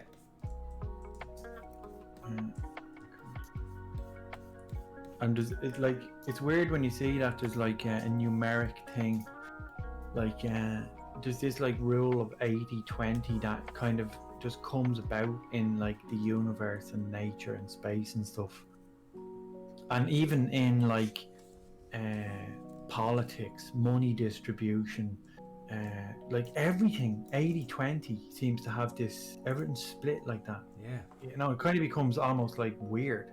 Yeah, when you go, are we in a fucking simulation? Like, yeah. Like, and it was even, like, how many like death certificates were submitted to the, and, you know, it's kind of like, what? Yeah. How is it be? Yeah. You know, yeah. It's actually called, there's a thing, I think it's called a ZIP mystery, and a ZIPF, and it's like a chart, and it's like a 45-degree angle of, you know, like one of them bar charts. I watched the ZIP mystery one on it there. It's fascinating, like this universal code. But if you actually kind of start thinking, well, okay, I'll start employing these ideas into my work, like in balancing out the design of an object, the universe can't be wrong. yeah, exactly. You know what I mean? And it'll just feel right, and you won't, the people, if someone looks at something and it just has good balance, like, you see that guy you're doing, even, yeah, you could argue that's almost like 2/3 and 1/3 on the top. Like, it has a nice balance to it. Yeah. You know, everything seems to, when they're good composition, have a nice Fibonacci triangle type balance going on, even in not just in the composition of the picture, but in the composition of the design.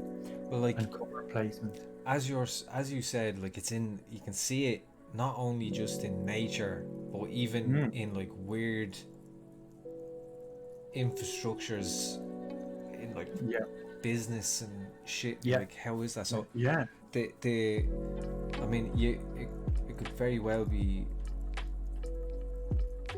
that, like, because it's in nature, and, like, it's like ingrained in us, and then we subconsciously ingrain it in things that we do. So I think, like really, yeah, you got to you know, do your research and study, you know, study your anatomy and stuff, but mileage is something is very, very important, and I think it's really the key is mileage and exposure, which is basically the same thing. Like how long you've spent to being exposed to this type of stuff could fall under mileage, to where you like there's a lot of artists, some artists are great for teaching and some artists are great artists, but if you ask them, they're just like, and you just kind of feel like it needs that. You're like, that doesn't help me though. Yeah. But it is that it's because they can't explain it. It's not something they didn't study something and now they're applying it. They just feel like that looks better. Yeah. Which comes with that mileage. Even down to, like we talked about before, Rory, about the amount when like the amount of work that you put into one of your pieces, right? Like in terms of even all the little technical things that you just have to get done in order to get the look you're looking for. Do all your UVs and stuff like that. And you often hear people who start out like, yeah, but how do you do that? How do you get it done? I just do it. I just sit down and I pummel through the work.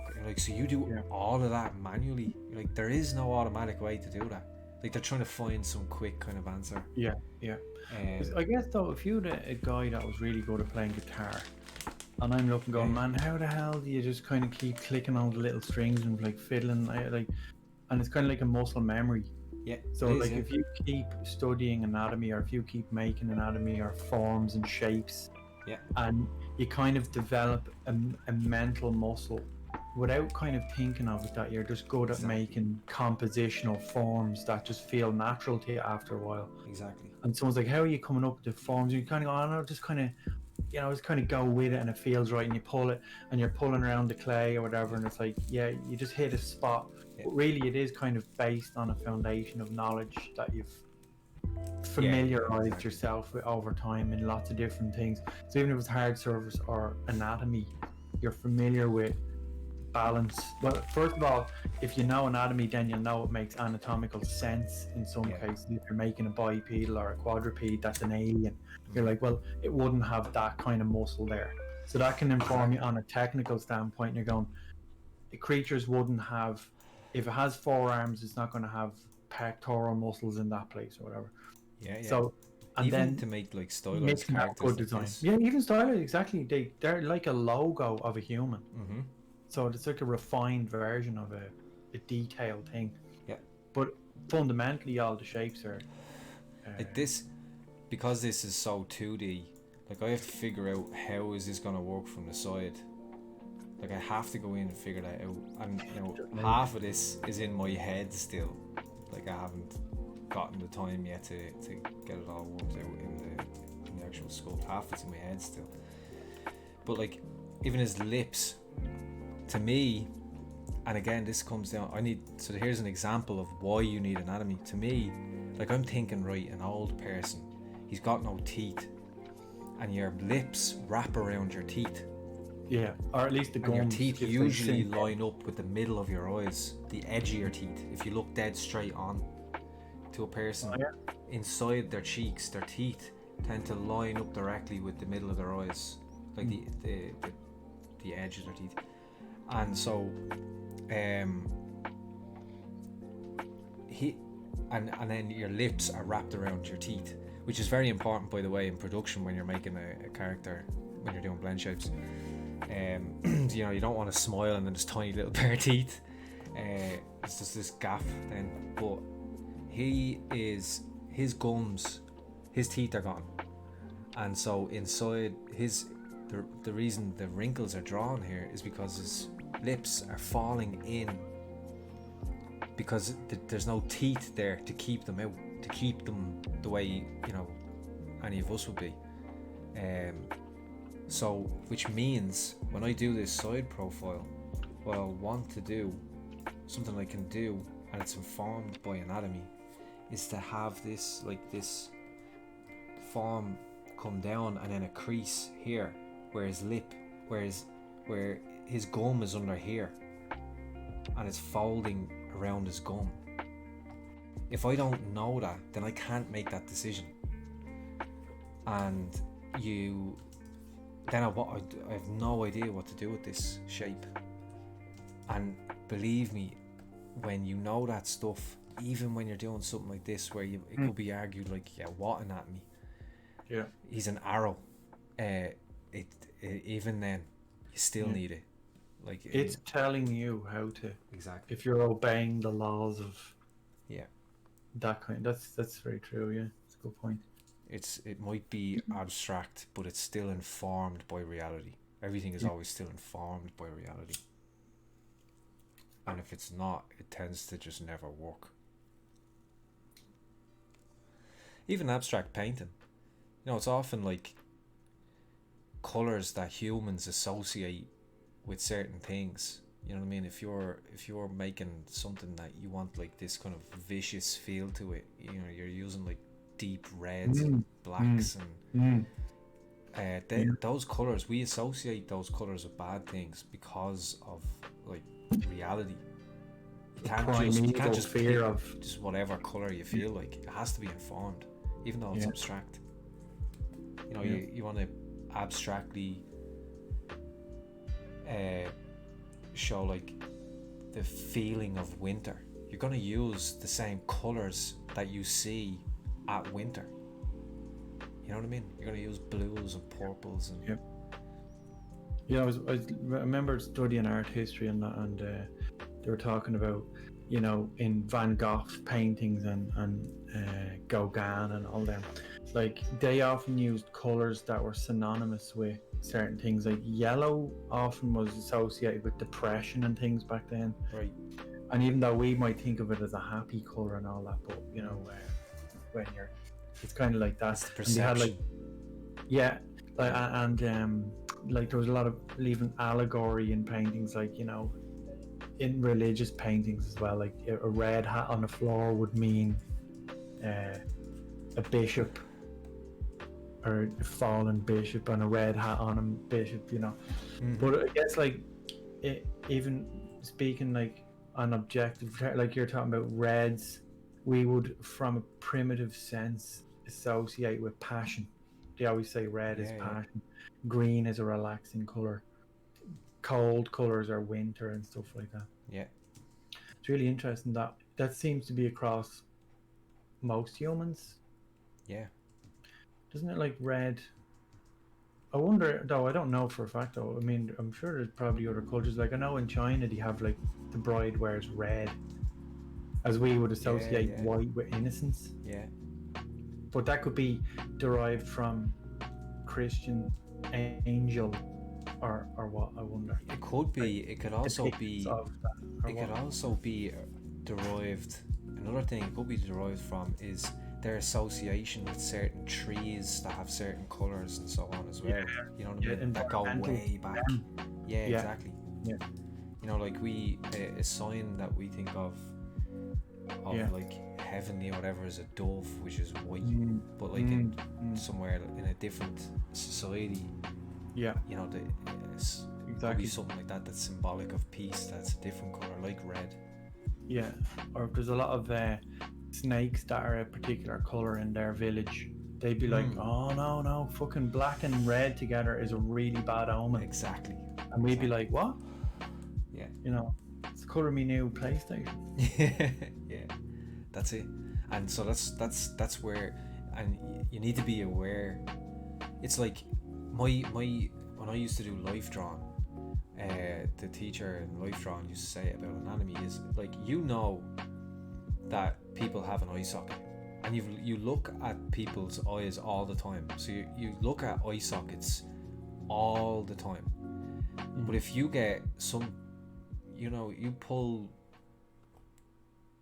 some random bloke off the street and say, draw me just around the eye, just draw me the eye there, they'll draw the eye too big, there won't be an eye socket, they won't, like the brow will be in the wrong place, the face will be too long in the head, like the face will be too big on the head and stuff. Even though you look at it all the time, it's like, people have faces, you look at them every day, multiple times a day, but it's like it's like you're aware of it, but you don't know it. That's why you need to have those, you know, you need the fundamentals and so on.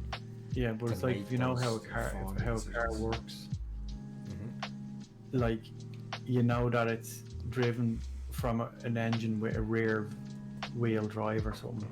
Yeah. So then if you're animating it, you know that the weight will kick back in a certain way. So you're informed by not the knowledge of how it works will make a better animation. Yeah. Exactly. I remember having the same kind of struggle though when I was younger and drawing faces and hands and shit like that.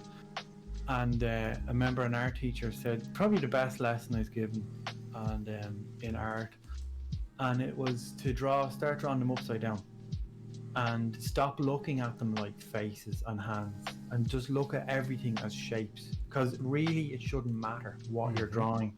You're just drawing a collection of shapes. Yeah.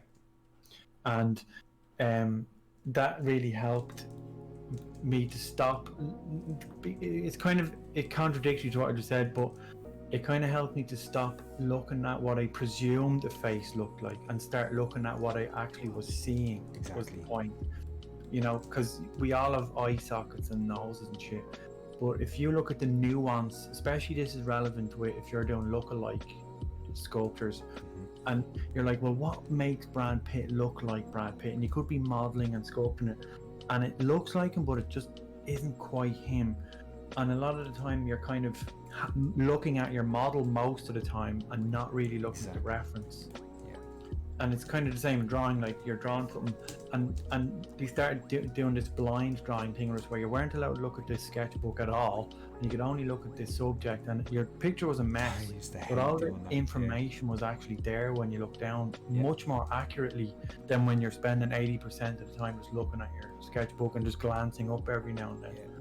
So you're kind of like really observing like what something looks like, and you realize, well, actually a nose from that angle just looks like a weird little blob, instead of actually trying to force yourself to draw a nose. Yeah, drawing the nostrils and trying to. Yeah, because often that's especially it's quite abstract. Like if you draw, you know, a lot of people they'll automatically draw a face. Like if you just take someone who's not into art or anything and ask them to draw a face, they'll draw a face from straight on.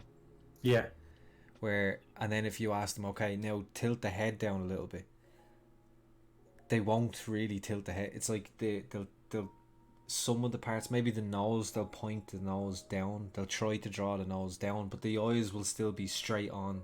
Yeah, you know what I mean? They're not thinking about the brow and stuff like that, and that comes from, if you can do that, if you can, as you said, Roar, like think more in abstract shapes, you can learn how to really read those forms and see, like you said, a nose from some angles just looks like a kind of weird shape. Yeah, it's not. If you look at the true shape, probably most of the time when you look at noses and eyes, they don't look anything like what the conventional eye looks like when you see an eye. Yes. And this was a hurdle they had with teaching AI, and they were trying to teach an AI machine to recognize, for let's say Tesla cars, like what's a chair, and we'd be like, well, a chair, 4 legs, a seat and a back. But then they're like, well, isn't a beanbag a chair? And you're like, yeah, well, that's just a blob.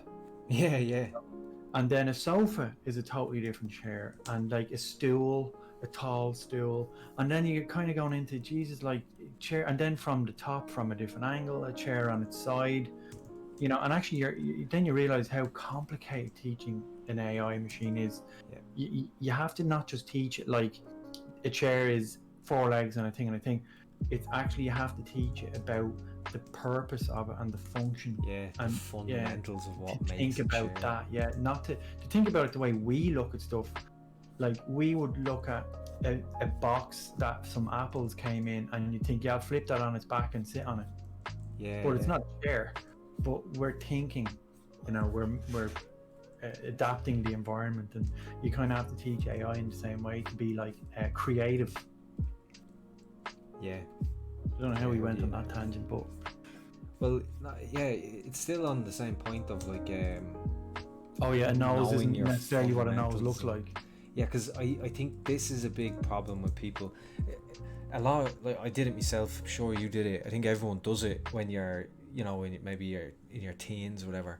I know the common one is like everyone, a lot of young people love manga, so they draw, Dragon Ball Z. Or I could be giving me age here. Maybe it's not so much in generation right now, but draw a lot of like manga and stuff like that, and then they know is how to draw a manga face from a certain angle, like a manga Yeah, eye. yeah, that's a They classic. don't know like that. Yeah. When that was designed by someone who understood anatomy and stylized that, simplified and stylized that anatomy, and knew also about shape language and mixed anatomy with that knowledge of shape language to give a certain look and feel, and as a result produced manga, or the same as any other style. Like for example, Disney characters aren't just Disney characters for the sake of it. There's a reason. Like the eyes are big and the head is slightly bigger. It's to replicate a baby, because as people we automatically have, like if we see a baby, we immediately think cute, and we want, there's a maternal or paternal instinct that kicks in. So if you do that to your characters, the same instinct kind of kicks in, and you want them to win, you want them to be okay, where the villain often has like a smaller head with smaller eyes and smaller pupils. And sharp edges. Exactly. Where if you just learn how to draw Cruella de Vil, I mean, you can draw Cruella de Vil fine, but you can't design villains, and you've no idea why Cruella de Vil was designed the way she was. It's colors, and even having slightly jarring proportions that make people feel a bit like, ooh, like with a baby it'd be nice, soft, round, unoffensive shapes. Yes. And they took a thing with these two tribes, and they drew two shapes, and one was like a wobbly O, and one was like a sharp, like jaggy thing. And they asked people all over the world, different tribes and all, and they said, well, which one do you think is an obolo and which one do you think is a kakaraka? And everyone was like, well, the obolo is obviously the circle, the wobbly circle, and the kakaraka is obviously the jaggedy shape. Yeah. You're like, why? yeah.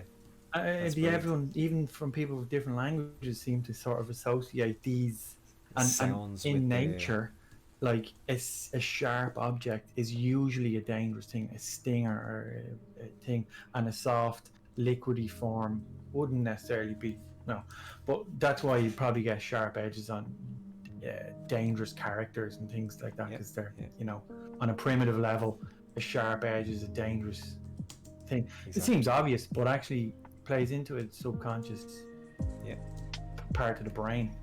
Like if you can keep that in your mind while you're designing a 2D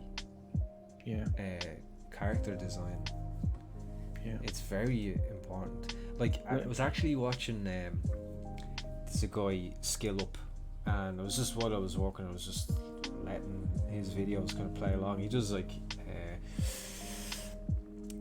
reviews for games. He's not an artist or anything, but which actually makes it more interesting in a way. So he was at this particular stage, he was talking about a game called Monster Hunter, which is huge, was always huge in Japan, and never really made it to the West until the latest one, and it became hugely popular here then as well. And he's just talking about from a consumer level, like from a gamer's point of view. He talks about like the monsters in it, which are the main thing. It's basically a game where you just fight bosses again and again. Like it's these Monster Hunter, you go out into this open world and there's these monsters that you literally hunt, and they're bosses. Each one of them are huge big things. They think, you could be 20 minutes trying to beat this thing, right? And So the idea is the design of the monsters was so well done because you could tell what way you needed to tackle this thing from the very first moment you met it. You didn't have to learn necessarily. From the very first moment you met it, you knew, and artists did this intentionally. You knew what, if it had a tail with spikes in the end of it, it was going to swing its tail at you. You knew that mechanic was going to be in there. If it had a big head, you knew it was going to try and ram you. If it had, like, there's another one that's like a spiky, kind of lizardy looking thing, but it's got like a shell kind of thing in its back. You knew, like, this thing looks like it's gonna like roll or something. You know what I mean? It's gonna try bulldoze me, type of thing. And that's exactly what it does. And so when they knew what the mechanics of the monster was, and they designed it to look like it will do that, which, you know, like a hedgehog, like, you don't look at a hedgehog and think it's gonna spit poison at me. You know what I mean? It's and people also like what they kind of expect, in a sense, like, for the game. Yeah, well, you know, especially for a game like that. Well, yeah, I think even more so you could argue for a game, because you have to directly interact, or in this case beat that thing. So you want, rather than it all be just guesswork and you have to die 8 times to figure out what exactly it does. If you could visually sort of logical tell them, exactly, give them some logic to work off, then they can be I was doing this character that I'm doing now, and it's a villain. And I was like, I'll do like you know, like kind of a skinny cunt, you know. And someone on Instagram had said, oh, I don't know, man, you know, he's you know, the way he's villain, you know, he's skinny though. And I was like, well, yeah, I mean, works for me.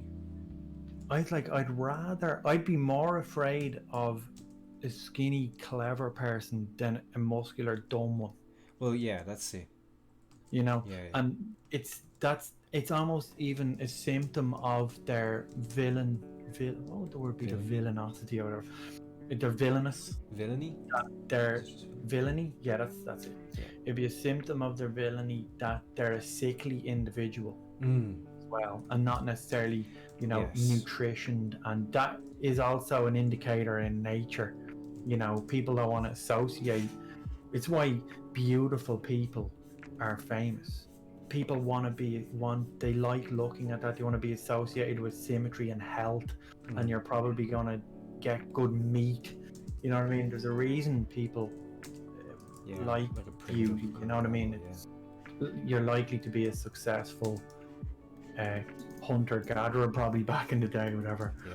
You know, then the guy with one eye that has a hunchback. You know, you'd be like, oh, I don't know how he's gonna fare out. Bad genes. So if you're picking a mate, but anyway, so that's why I was surprised that he said it, because I was like, but then it's like, actually started thinking about villains, and often, like, I was thinking the Joker, he's like skinny, he's not like Batman. Like, even the new film, he's mad for if you think, and I thought that really added to the character. Like, you know, it depends on the villain you're making. Like, if you want a villain that goes around kicking ass all the time, then I don't know if you're familiar with the Batman characters, but you've got Bane in that. So, and he's like, he's a brute, but he's basically, I think that was an answer to like the whole steroids thing at the time. You know, you had, like, in Rocky, you had the same kind of idea. One was all natural, and one was like literally showing shots of him getting injections. Like, Bane was probably the answer to that, but the idea is that he's like, he is actually supposed to be really intelligent, but he's like a brute, you know what I mean, or there's Killer Croc. And what's good about him is he hasn't been working out in the gym. He's a product of his environment, which has made him like this brutal thing. And I actually one of the reasons I really like Batman as a hero too, is that he's a human. You know, just with now obviously he's trained and all that, but like I like Superman. He's actually a really hard superhero to write for, you know, Yeah. because he's got He's like all powerful kind of. he is, and so you have to come up with even. So then they were like, oh, we'll give him kryptonite, Yeah. you know. But He's with got one Batman, weakness. there's a whole plethora of things that could happen with his technology and his situation, Yeah. you know. But like, yeah. And same with a good villain then. So Yeah. I mean, thinking of villains, like they're often skinny. Yeah. The mastermind type is Yeah, always exactly. skinny. The mastermind. Their brain is what you fear. Yeah, because if you design them, if you design the mastermind character as this big brute, like visually, when you look at them, you're not going to associate them with being intelligent. Yeah. You're just because that's not their immediate, like visually, that's not their immediate threat. You don't look at a big, huge guy and go, "Oh fuck, this guy might outsmart me." Because all you have to do with a big guy is think, all I have to do is stay away from him, and I'll be all right. Yeah. But with a clever villain, you're like, oh shit. Yeah. If someone's gonna get you, and they're not physically, they don't have the physical attributes just to kick the shit out of you. Yeah. Then you're left with the unknown. You're like, what are they gonna do to me? Exactly. And that, it's like a good horror film, like an M. Night Shyamalan film, right? Yeah, You did like Signs and the Yeah. one with the ghosts and stuff. And it's like the scariest ghost is the one Can't see. you don't see. Yeah. You know, and same with like any sort of monster, like- because and the art of not showing that. Exactly. Or even if you do show, but show It's that actually a at the Vsauce. right time. There's a Vsauce episode on that. That's very good, and it actually freaked me out watching it because they keep showing images of things that disturb people, and I was like, oh, here, I'm on my own, and it's too late at night for this. It was freaking me the fuck out. They kept showing these clips of like, you know, instead of like exactly that, instead of showing like this gory, scary face, they show like just a hint of a face in the dark, and that's way worse. It's way scarier. Yeah. Think about it like in a like. Yeah. I remember that seeing scene that coming in down your Signs. stairs in the middle of the night. You know what I mean? Yeah, Just a totally, hint man. of like a white face, just like the side, like the light's only catching this. That Yeah, or glint of eyes in the glint. dark. Yeah. Yeah. I'm getting freaked And out it's just like, talking. you know, about it. in Signs, and he goes into Bo, and she was having a nightmare or some shit, and he sits up and he hugs her, and then he looks over her shoulder and he just sees this shadow standing on the roof, and then he goes, what the fuck, and it just like scampers off. Yeah. Just that glance of it is brilliant. Is Just he in the reading chat here. there? What about Bane though? Yeah, exception to the rule, obviously just plain. Yeah, like Bane is supposed to be like super intelligent, but again, that's like, it's intentionally, it's the contradiction is intentional for that particular character. Like Killer Croc would be a better example. He's like half animal, just a brute. Half Talls in the Twitch chat said, haven't seen the movie in some time, but I wonder how far into the movie until we actually see Bane utilize his bruteness, which you don't see till a good bit in, which is true. Yeah. When he actually batters Batman, doesn't Yeah, he? yeah. That's the Like- first time you see it. Nearly breaks his back, Yeah, which is yeah, yeah, it's actually from the Yeah. comics, it says. yeah. Yeah, exactly. Yeah, like he's this big brute, but yet when you watch the film, and I Yeah. like that they kept that in the film because that's what he's supposed to be. I don't think they made that though his primary weapon. Like they didn't advertise that. It was more that he was born from darkness, Yeah, and that he had no sort of fear and all that, and he was organizing all this crew, and yeah, as one of his attributes is being well able to handle himself, yeah, as Yeah, he's- opposed to like then you've got like the guy that with the glove in Marvel that clicks his fingers, and he's like massive. Thanos. Yeah, you know, and he's just all like, you know. I actually quite like the villain. Like, do you know what? Even do you remember that movie? It was another M. Night Shyamalan film, and it was with Bruce Willis and Samuel L. Jackson, and he's Mr. Glass. And he's actually really fragile. He has this disease that his bones are like glass. Yeah. And he's in a wheelchair or whatever. And he's in fact he's a comic salesman in that film.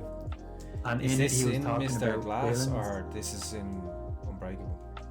Unbreakable. Unbreakable. Yeah. Did you see Yeah. Mr. Glass? Is that the one with the three of them in it? Yes.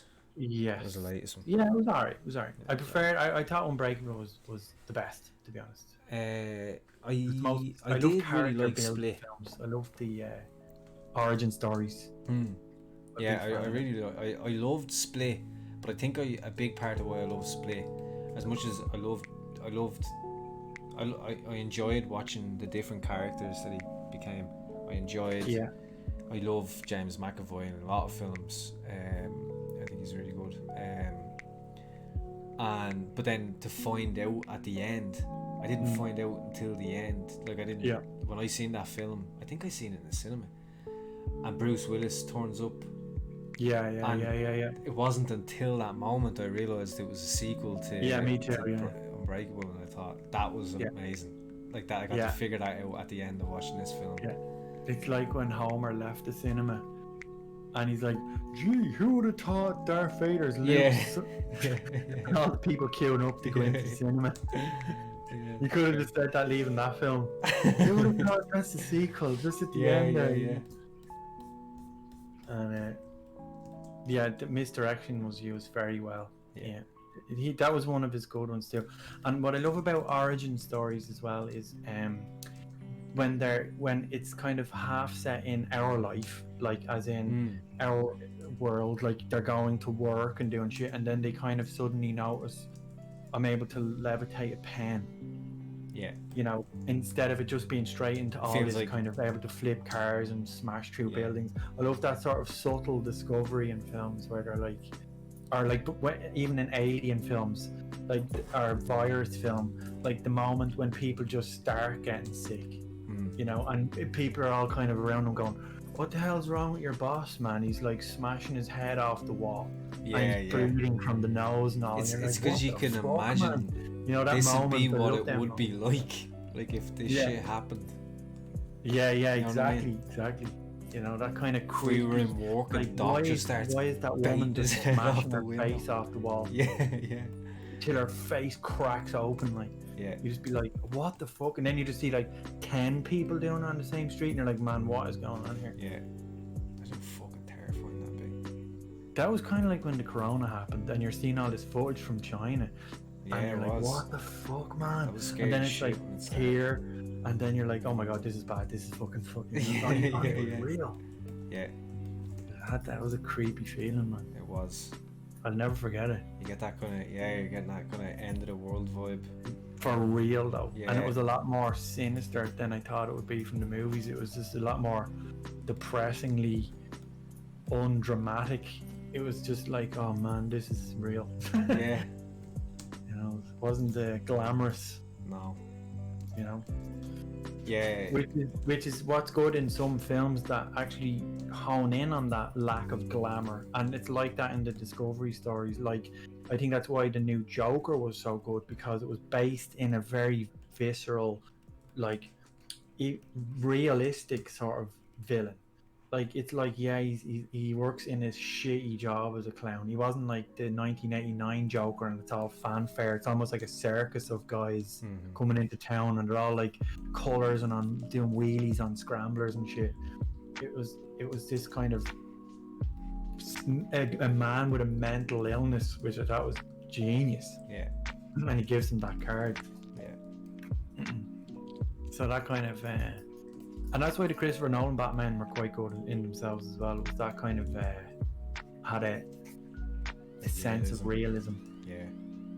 And he would actually crack his ribs if he fell from a height.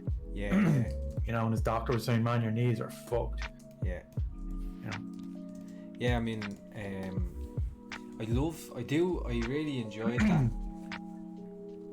But I feel like I enjoy a balance of, like, there's at a certain point, like, I really enjoyed the Christopher Nolan films, but I really enjoyed the Tim Burton ones as well. Now, I don't want to say, like, because I did watch them when I was very young, and, like, I'm fucking, like, anyone who knows me knows I'm obsessed with Batman. I have always been, but yeah, I did enjoy them too, and there's a part of me that's kind of like, I guess actually even with my own work, like, I don't like to get bogged down in the reality of things too much, but when they did it with Batman, I felt like this is cool, because I felt like they'd never really done that before. Yeah, it's you know a what nice I mean? welcome change. Yeah, like, made it like his suit is actually like a prototype for the army, and the Batmobile is like a bridge jumper tank thing. Yeah, had a plausible origin story. It was like, oh, that's cool. Itself. And it's not like, now, is it like, you know, the Batmobile is like it's not like they've completely, like, it's just a car now, because you know, they didn't go well, where's Bruce Wayne supposed to get a tank from? Let's just, or whatever, let's just have him in a car that he's done up or something. Like, that would ruin it, you know what I mean? You need to, the reality is cool, but yeah, I do know what you mean. And you can have both. You can have the entertainment value versus, and you know, if everything was like the Christopher Nolan one, you get sick of it. Exactly, you know, sometimes you want a popcorn stupid fucking film. Yeah.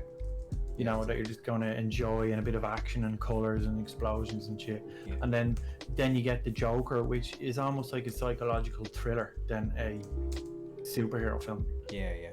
You know, and you kind of sit down, and you need people to just shut up and get into it. You know. Yeah. It wouldn't be one you'd have a big laugh with. No. But yeah, I guess I won't compare it to Dunkirk or 1917, but it's really good. Every film doesn't have to strive for that. I didn't watch 1917 yet. I haven't either. I haven't, believe it or not, seen Dunkirk. Yeah. I kind of felt like I missed it in the cinema, and then I was like, what's the point? I felt like that was almost like a cinematic spectacle. Yeah, I've like, heard. Not just a good film too, but did I actually? I think I did see 1917 actually. Yeah, I did. Yeah, I did. Could you watch 1917 at home? Oh, I did. I watched that at home. I didn't catch that in the cinema. You did watch it at home? I did, yeah. But I really enjoyed it. It's a very good film. Yeah. It's the Saving Private Ryan of our day. Probably. Yeah, certainly. You just need to think into it. Huh? Yeah. No, sorry, Nathan Elliott is saying in the Twitch chat that you just need to sink into it. You know, you just need to big screen, surround sound, like totally, man. I'm gonna do that actually. Just get a few sweets, lights off, get into it, headphones. Yeah. I love that. I love a great film. I love when a deadly film comes out and you're just like, oh yes, I'm really looking forward to this. And every so often, a fucking brilliant film comes out. I'm just seeing as well there, Nathan Elliott saying, man, I loved National Treasure. That is a fucking great film. And if Nick was still here, she'd be all over that. One with Nicolas Cage? Fucking loves that film. Yeah. I love that. I love the both of them. I think they're great films. That's a real, like if I come home and I've had a couple of drinks, I'm like, I just want to lie in the bed and stick on National Treasure. Great film. Whereabouts is this chat in the group? Huh? Whereabouts is this chat? that you're It's not reading? far from the bottom. Oh, it was National Treasure, Is the it JFK thing in X-Men. Really like that stuff. Yeah, the What? it's what's just the number? up a little bit from the bottom. Misdirection used really well. Tom Cruise didn't save everybody. Might be in the wrong. It's in It's my stream chat. Oh, you're one. Are you under Paul DC Yeah, or in the RPG? it should be about the same under Paul DC. Yeah.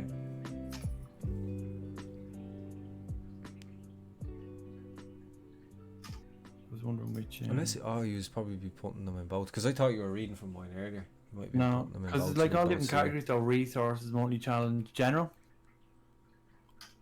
No. Huh? Are you reading these from Discord or where? No, from stream chat and in Alright. Twitch. Alright, grand.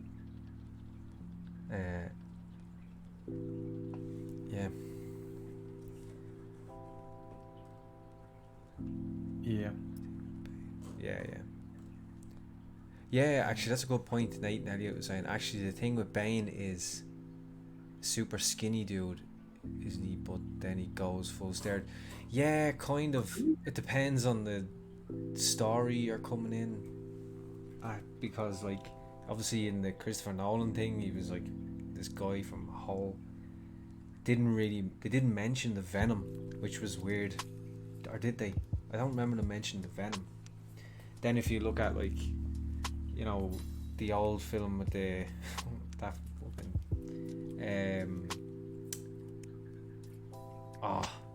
Batman Forever, was it?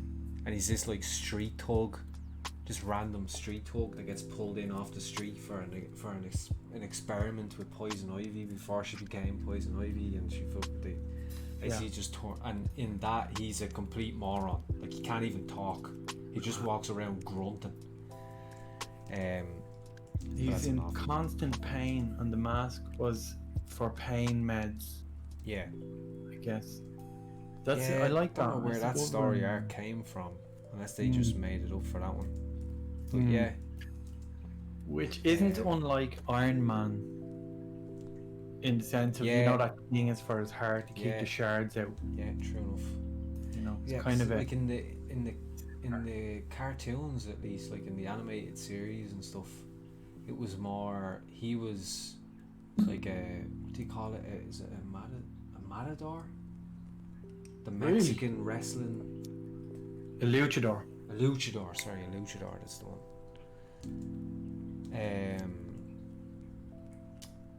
That's what he was. He had like a luchador mask on.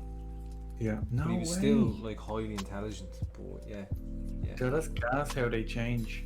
Yeah, because I guess how would that, like, if you put that into the real world that Christopher Nolan had created, like a fucking luchador appears. Yeah. You know what I mean? People would be like, what the fuck? Yeah. Those films actually, I think, made Batman mainstream. I don't think everyone knew who Batman was before that, but like, you know, Yeah, I know what you mean. people like me mom wanted to see those films, you know what I mean? It wasn't just comic nerds or anything like that. Do you think you could make any villain good? Any villain cool? Like, let's say luchador mask. Do you think it could be done? Do you think there's any hurdle that's too big? You know what I'm saying? That's a good question. Like, if he Something really like tried, could a he have difficult fit it in challenge, you know? somehow? Yeah. Oh, I don't know what to do with this. Cool. Do you remember that film? It was very funny. Nacho Libre. Yeah, I haven't seen that in a long time now. I can't. Yeah, remember me anything. neither. Jack Black. Yeah. It's funny. You probably couldn't make that film today. No, I was actually looking at. I was listening to there's a film, animated film, years and years old now, called Fern Gully.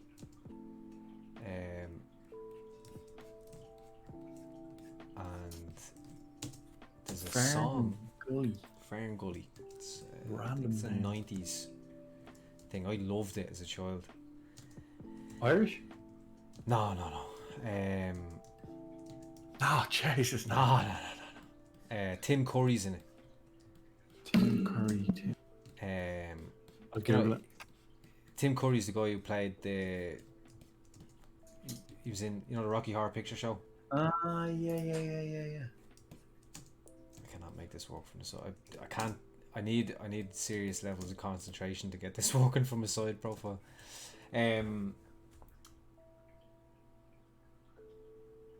Curry plays this smoke.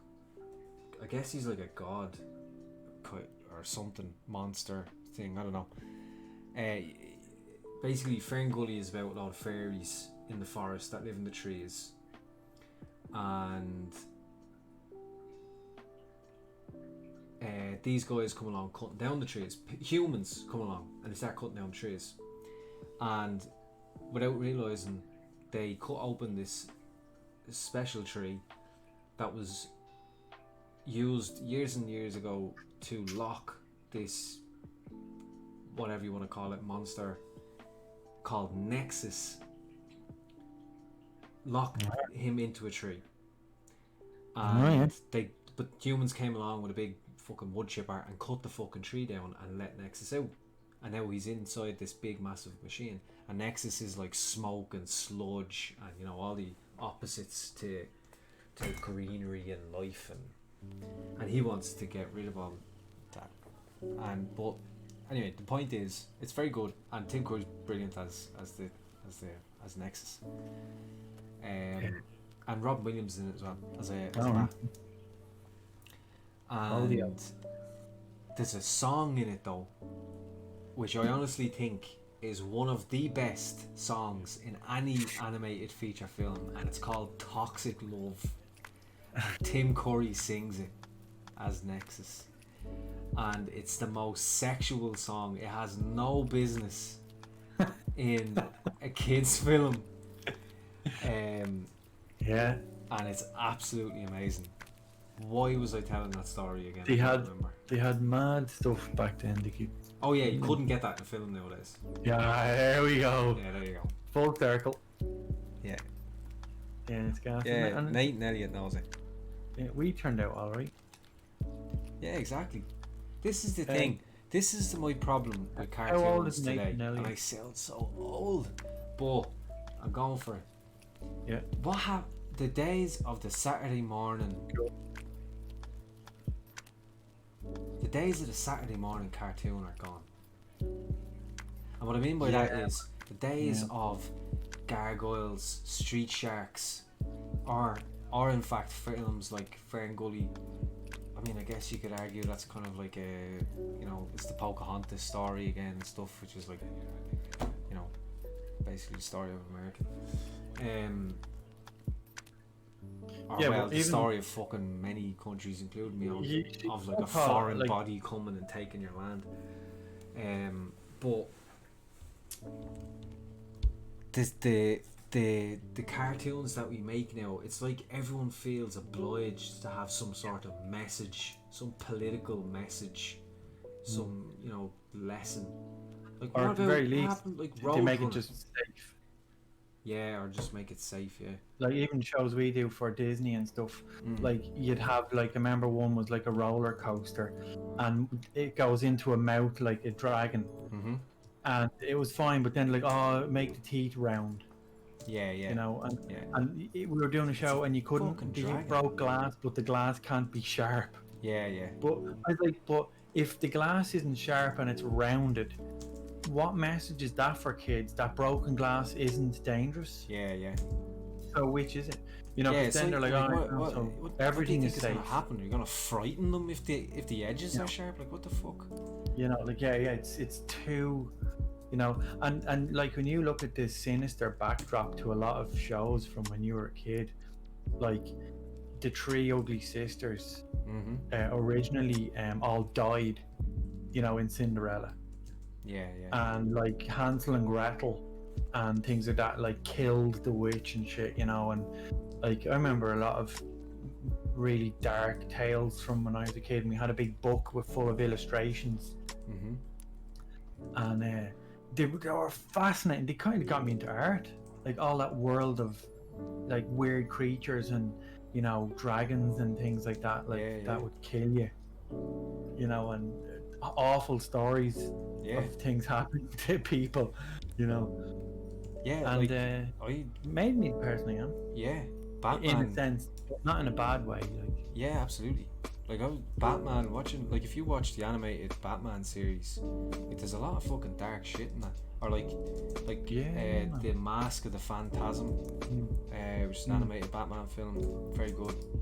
At the very least, interesting subjects that they dealt with. Like I wasn't watching fucking Dora the Explorer. You know what I mean? Or Peppa Pig or any of that. At 4 years old, like I just mean like those really kiddie shows with lessons in them and shit. Like I never watched any of that. Never. Yeah. Jack never watched any of that.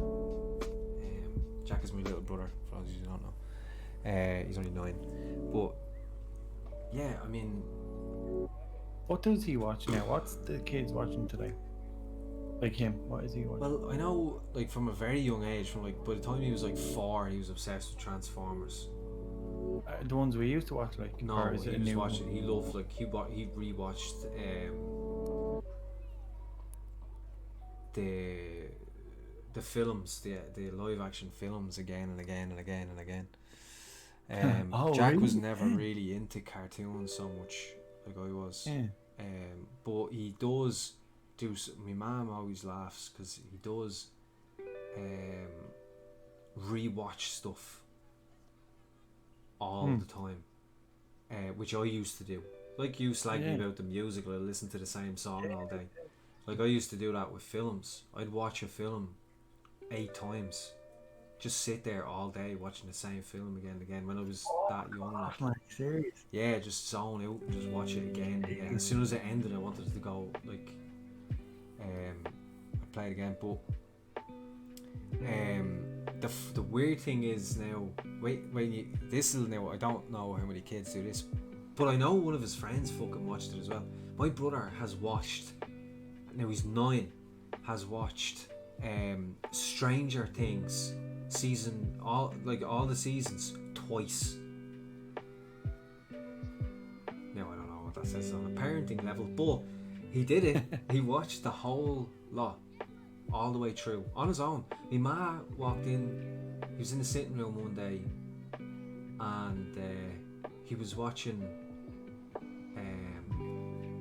It, as in It the Clown. Yeah. The latest film, It the Clown, the second one. He was watching it. And so I was sitting at the table with them all and Ma had made some dinner and that. And she says, walked into the sitting room earlier, he's watching It the Clown. He says, you joking? And he's laughing. And she says, yeah, she's watching the second one of It the Clown. And I looked at him, I'm laughing now, because I mean the damage is done. He's baking his bollocks laughing, he thinks it's hilarious. He wasn't scared at all. My ma went in and he was sitting there not bothering him, just eating a pack of King, just stuffing his face, watching It the Clown. I said, and I was curious, I says, what did you think of it? It was better than the first one's better. That's what he said. The first one's better. I was like, you watched the first one as well? I remember though, like when I was younger and I was told, right, Candyman, the movie. Oh yeah, I remember that. I remember watching that. Candyman, don't watch Candyman. Yeah. And actually, it was all that talk around it that was like, oh Jesus Christ, this is gonna be awful. Yeah. And that scared me more than actually, if like your brother, if I was just watching it and it would have been like, oh yeah, because I watch stuff like that. But when you're given this kind of build up, it's like when a kid falls and the parent runs over and goes, oh God, are you okay? They make the kid go, oh shit, what's wrong? And then they start crying. Yeah, absolutely. Yeah, my brother will definitely, like, Jack, if he's like, my other brother is Daniel, he's in his 20s. That Candyman's still scary. Before you speak on, Paul, I better read some chat. Yeah. I was just reading through a little bit there myself. Go ahead, man. Go ahead. You're reading your Twitch chat, yeah? Yeah. What are you reading? Your Twitch chat. Oh yeah. I'm just making sure, you know. Yeah, we're keeping them in the loop. Yeah. Yeah, Clayface was just Nathan's mentioning Clayface. So one of my favorite characters. Clayface is awesome. There's a new Harley Quinn thing. That's like a comedy version of it. It's well worth to watch. It's hilarious, and Clayface is hilarious in it. Which I know sounds ridiculous, but he is.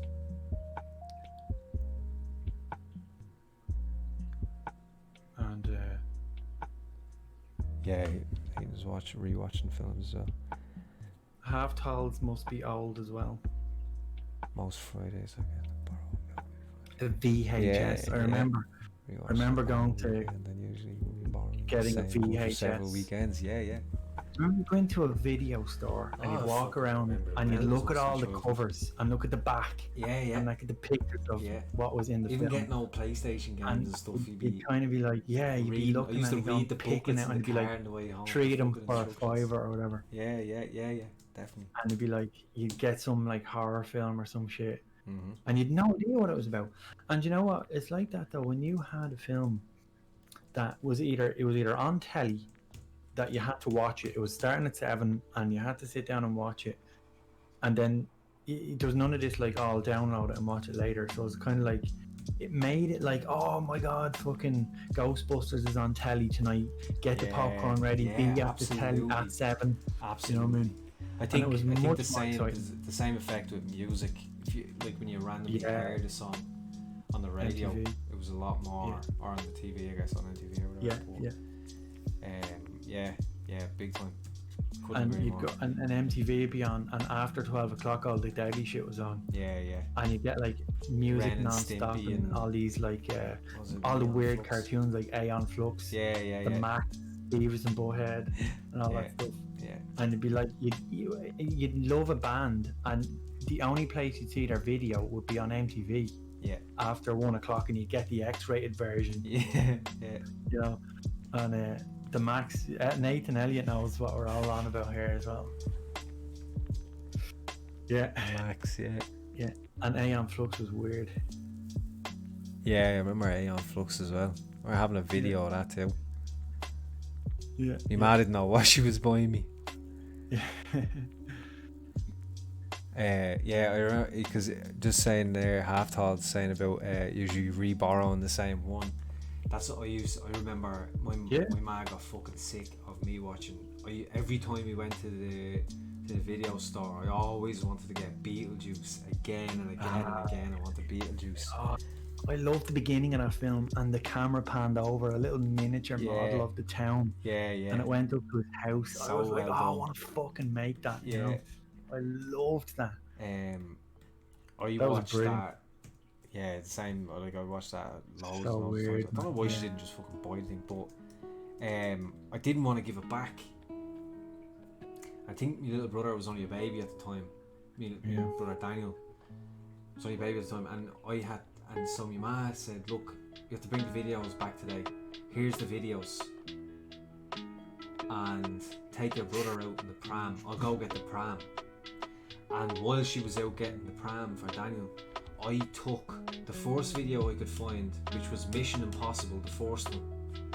The first video I could find, I took that out of its sleeve, put Beetlejuice in it, and slid Mission Impossible into that, and brought Mission Impossible back instead.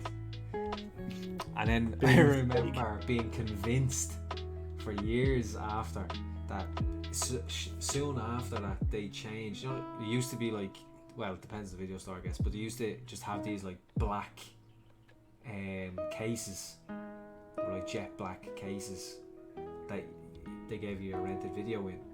And after that, then it was like a sleeve of like see-through orange plastic, and I was like, they did that so that they could tell if someone brought back the wrong video. That's because I brought Mission Impossible. Do you know the way around that, Paul? Go on. Was go and deliver the VHS after they were closed, and you put it in that big letterbox. Yeah.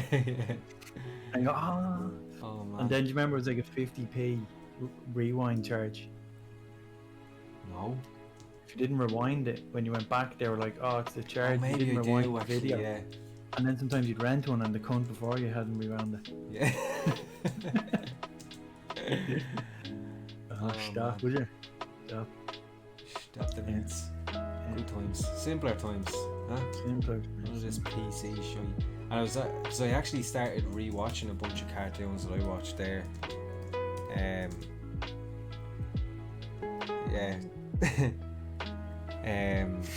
Just reading that. That's why we can't handle this thingy. Exactly. But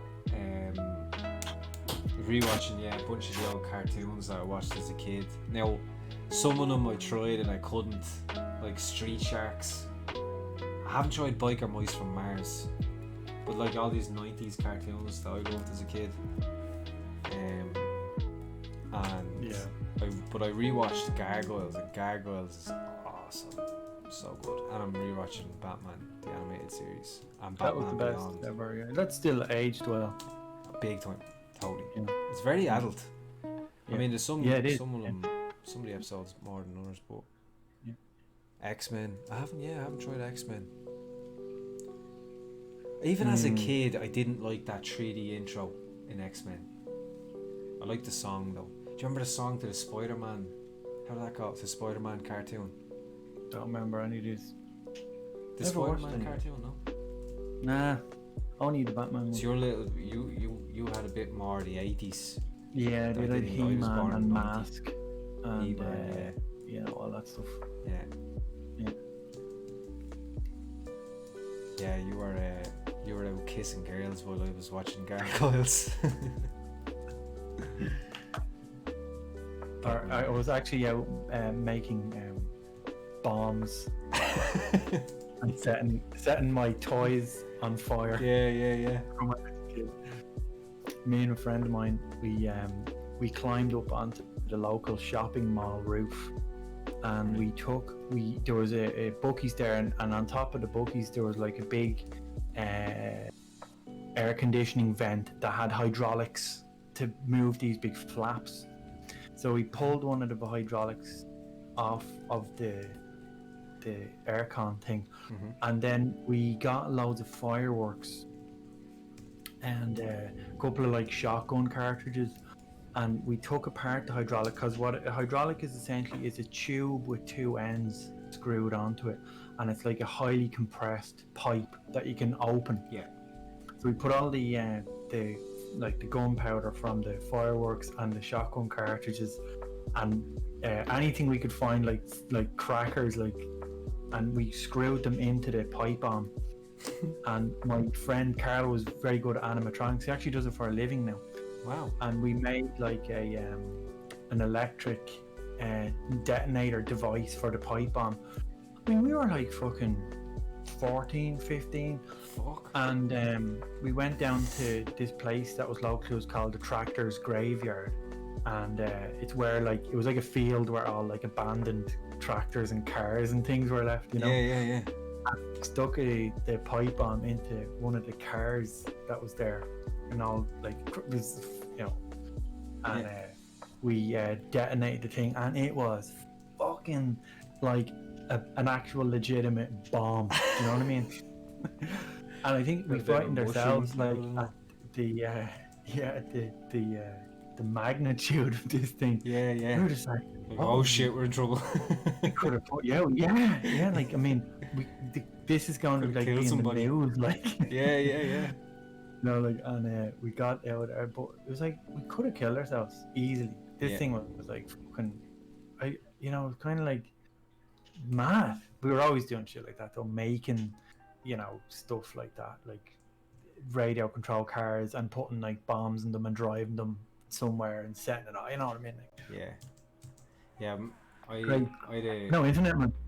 The closest I ever got to that was a fucking lighter and a deodorant can. I wasn't making bombs, but I remember doing it with a friend of mine when I was a kid, Derek, and we went down and we put some tissue in the dry grass down the field. There's a field, and then beside that was a scrapyard called the Resis. and we went there, and so there was a big open, like, mucky area beside it with loads of dry grass all around it, like, you know, being trampled to bits and stuff. There's a good bit. There's a lot of dead grass going around, and we thought, yeah, that'll do. We had a fucking roll of bog roll, can of Lynx, and a lighter, and we fucked a load of the tissue down to make sure something lit up, and got the, and by the time, within, say, 15 minutes later, me and Derek, maybe a bit longer, me and Derek were standing outside the resis. There was a fire truck, and the biggest fucking fire I've ever seen before or since. The whole field went up in flames, and it was very quick. Like, we were in the middle of this field. Like, it definitely could have surrounded us without us even. You know, you're just watching a bit, and then you realise it's behind you. But no, nothing like that happened. But we were just standing there. Like, the fire brigade's right there, and we're still standing there. We're the ones who did it, just fucking standing there with big smiles on our faces. That's that, was you? It's funny, you know, I was a good kid, but I still did things like that. Yeah, I mean, I don't think that really makes you a bad kid unless you start doing it to cats and stuff. Well, I never harmed anybody or any animal like that, but we'd make things like that, you know, like, you know. Yeah, I mean, it's like, to a kid, that's cool seeing an explosion. You know what I mean? That's all it's about. It's not about hurting people. But that's making the thing nowadays, like, you know, we used Jack to make went crossbows out out of bomb, pegs, I guarantee you, be fucking counsellors on the door, at the door. Yeah, man, they'd say it's toxic masculinity. Yeah. You know, It's just cool looking. Yeah. I'd be the first to fucking admit it. I'd be like, yeah, I thought it was kind of cool, actually, to be honest with you. But get out of my house. You remember fucking hit the hay? What time is it? 2 bells. Yeah. I kind of wanted to get this guy Dynamesh. I'll probably about Dynamesh ready. I can finish the shapes then. Alright. Any questions from the chat? Yeah. How to make you'd like us to clarify? Pipe bomb I'm tips. already thinking of calling it, and it's 9 PM. Yeah, I have days like that myself. I think Half Tals is in Sweden. Nathan Elliott is in America. Am I right? Canada. There you go. Oh, sorry, Nathan. We've gone on a screen with a UV. I know. What? Always watching. Probably my first day making stuff besides the Lego. Yeah. We're all a bunch of arsonists.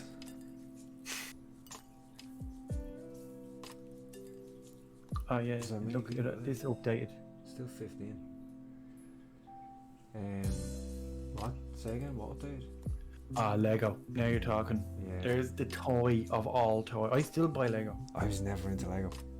Wow. I know. I've never actually said that out loud in front of you before. I was almost afraid. You know, have you tried Lego? Obviously, yeah. Obviously, you've just never tried it. Yeah, let's go with that.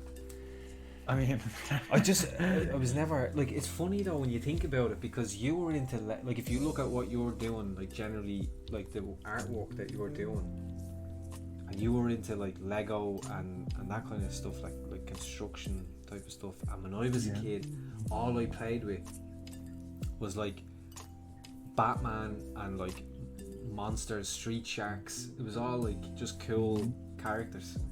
That's what I played with as a child, like, as opposed to things, you know. It was never cars, it was never, like, Lego building buildings or anything like that. I wanted cool monsters with tentacles and, you know, that kind of stuff.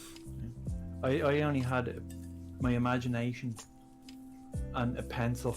I remember, like, you know, because we didn't have, like nowadays you see young people, like, I didn't even have a fucking computer, like a PlayStation, none of that crap. I had, like, pen and paper, like markers or whatever, and watercolors. That's probably why I started making pipe bombs though. And, like, we had Lego then, you know what I mean, and that was, like, just the ultimate toy. Yeah. And we'd build, like, build a car, right, and build, like, 2 cars, and have like little duels and smash them into each other and kind of like have bets which one would last the longest. Yeah, You know what I yeah. mean? And then you kind of be Lego. It's so many things with Lego, like endless amounts of toys. Yeah, I Still think use it. I don't know.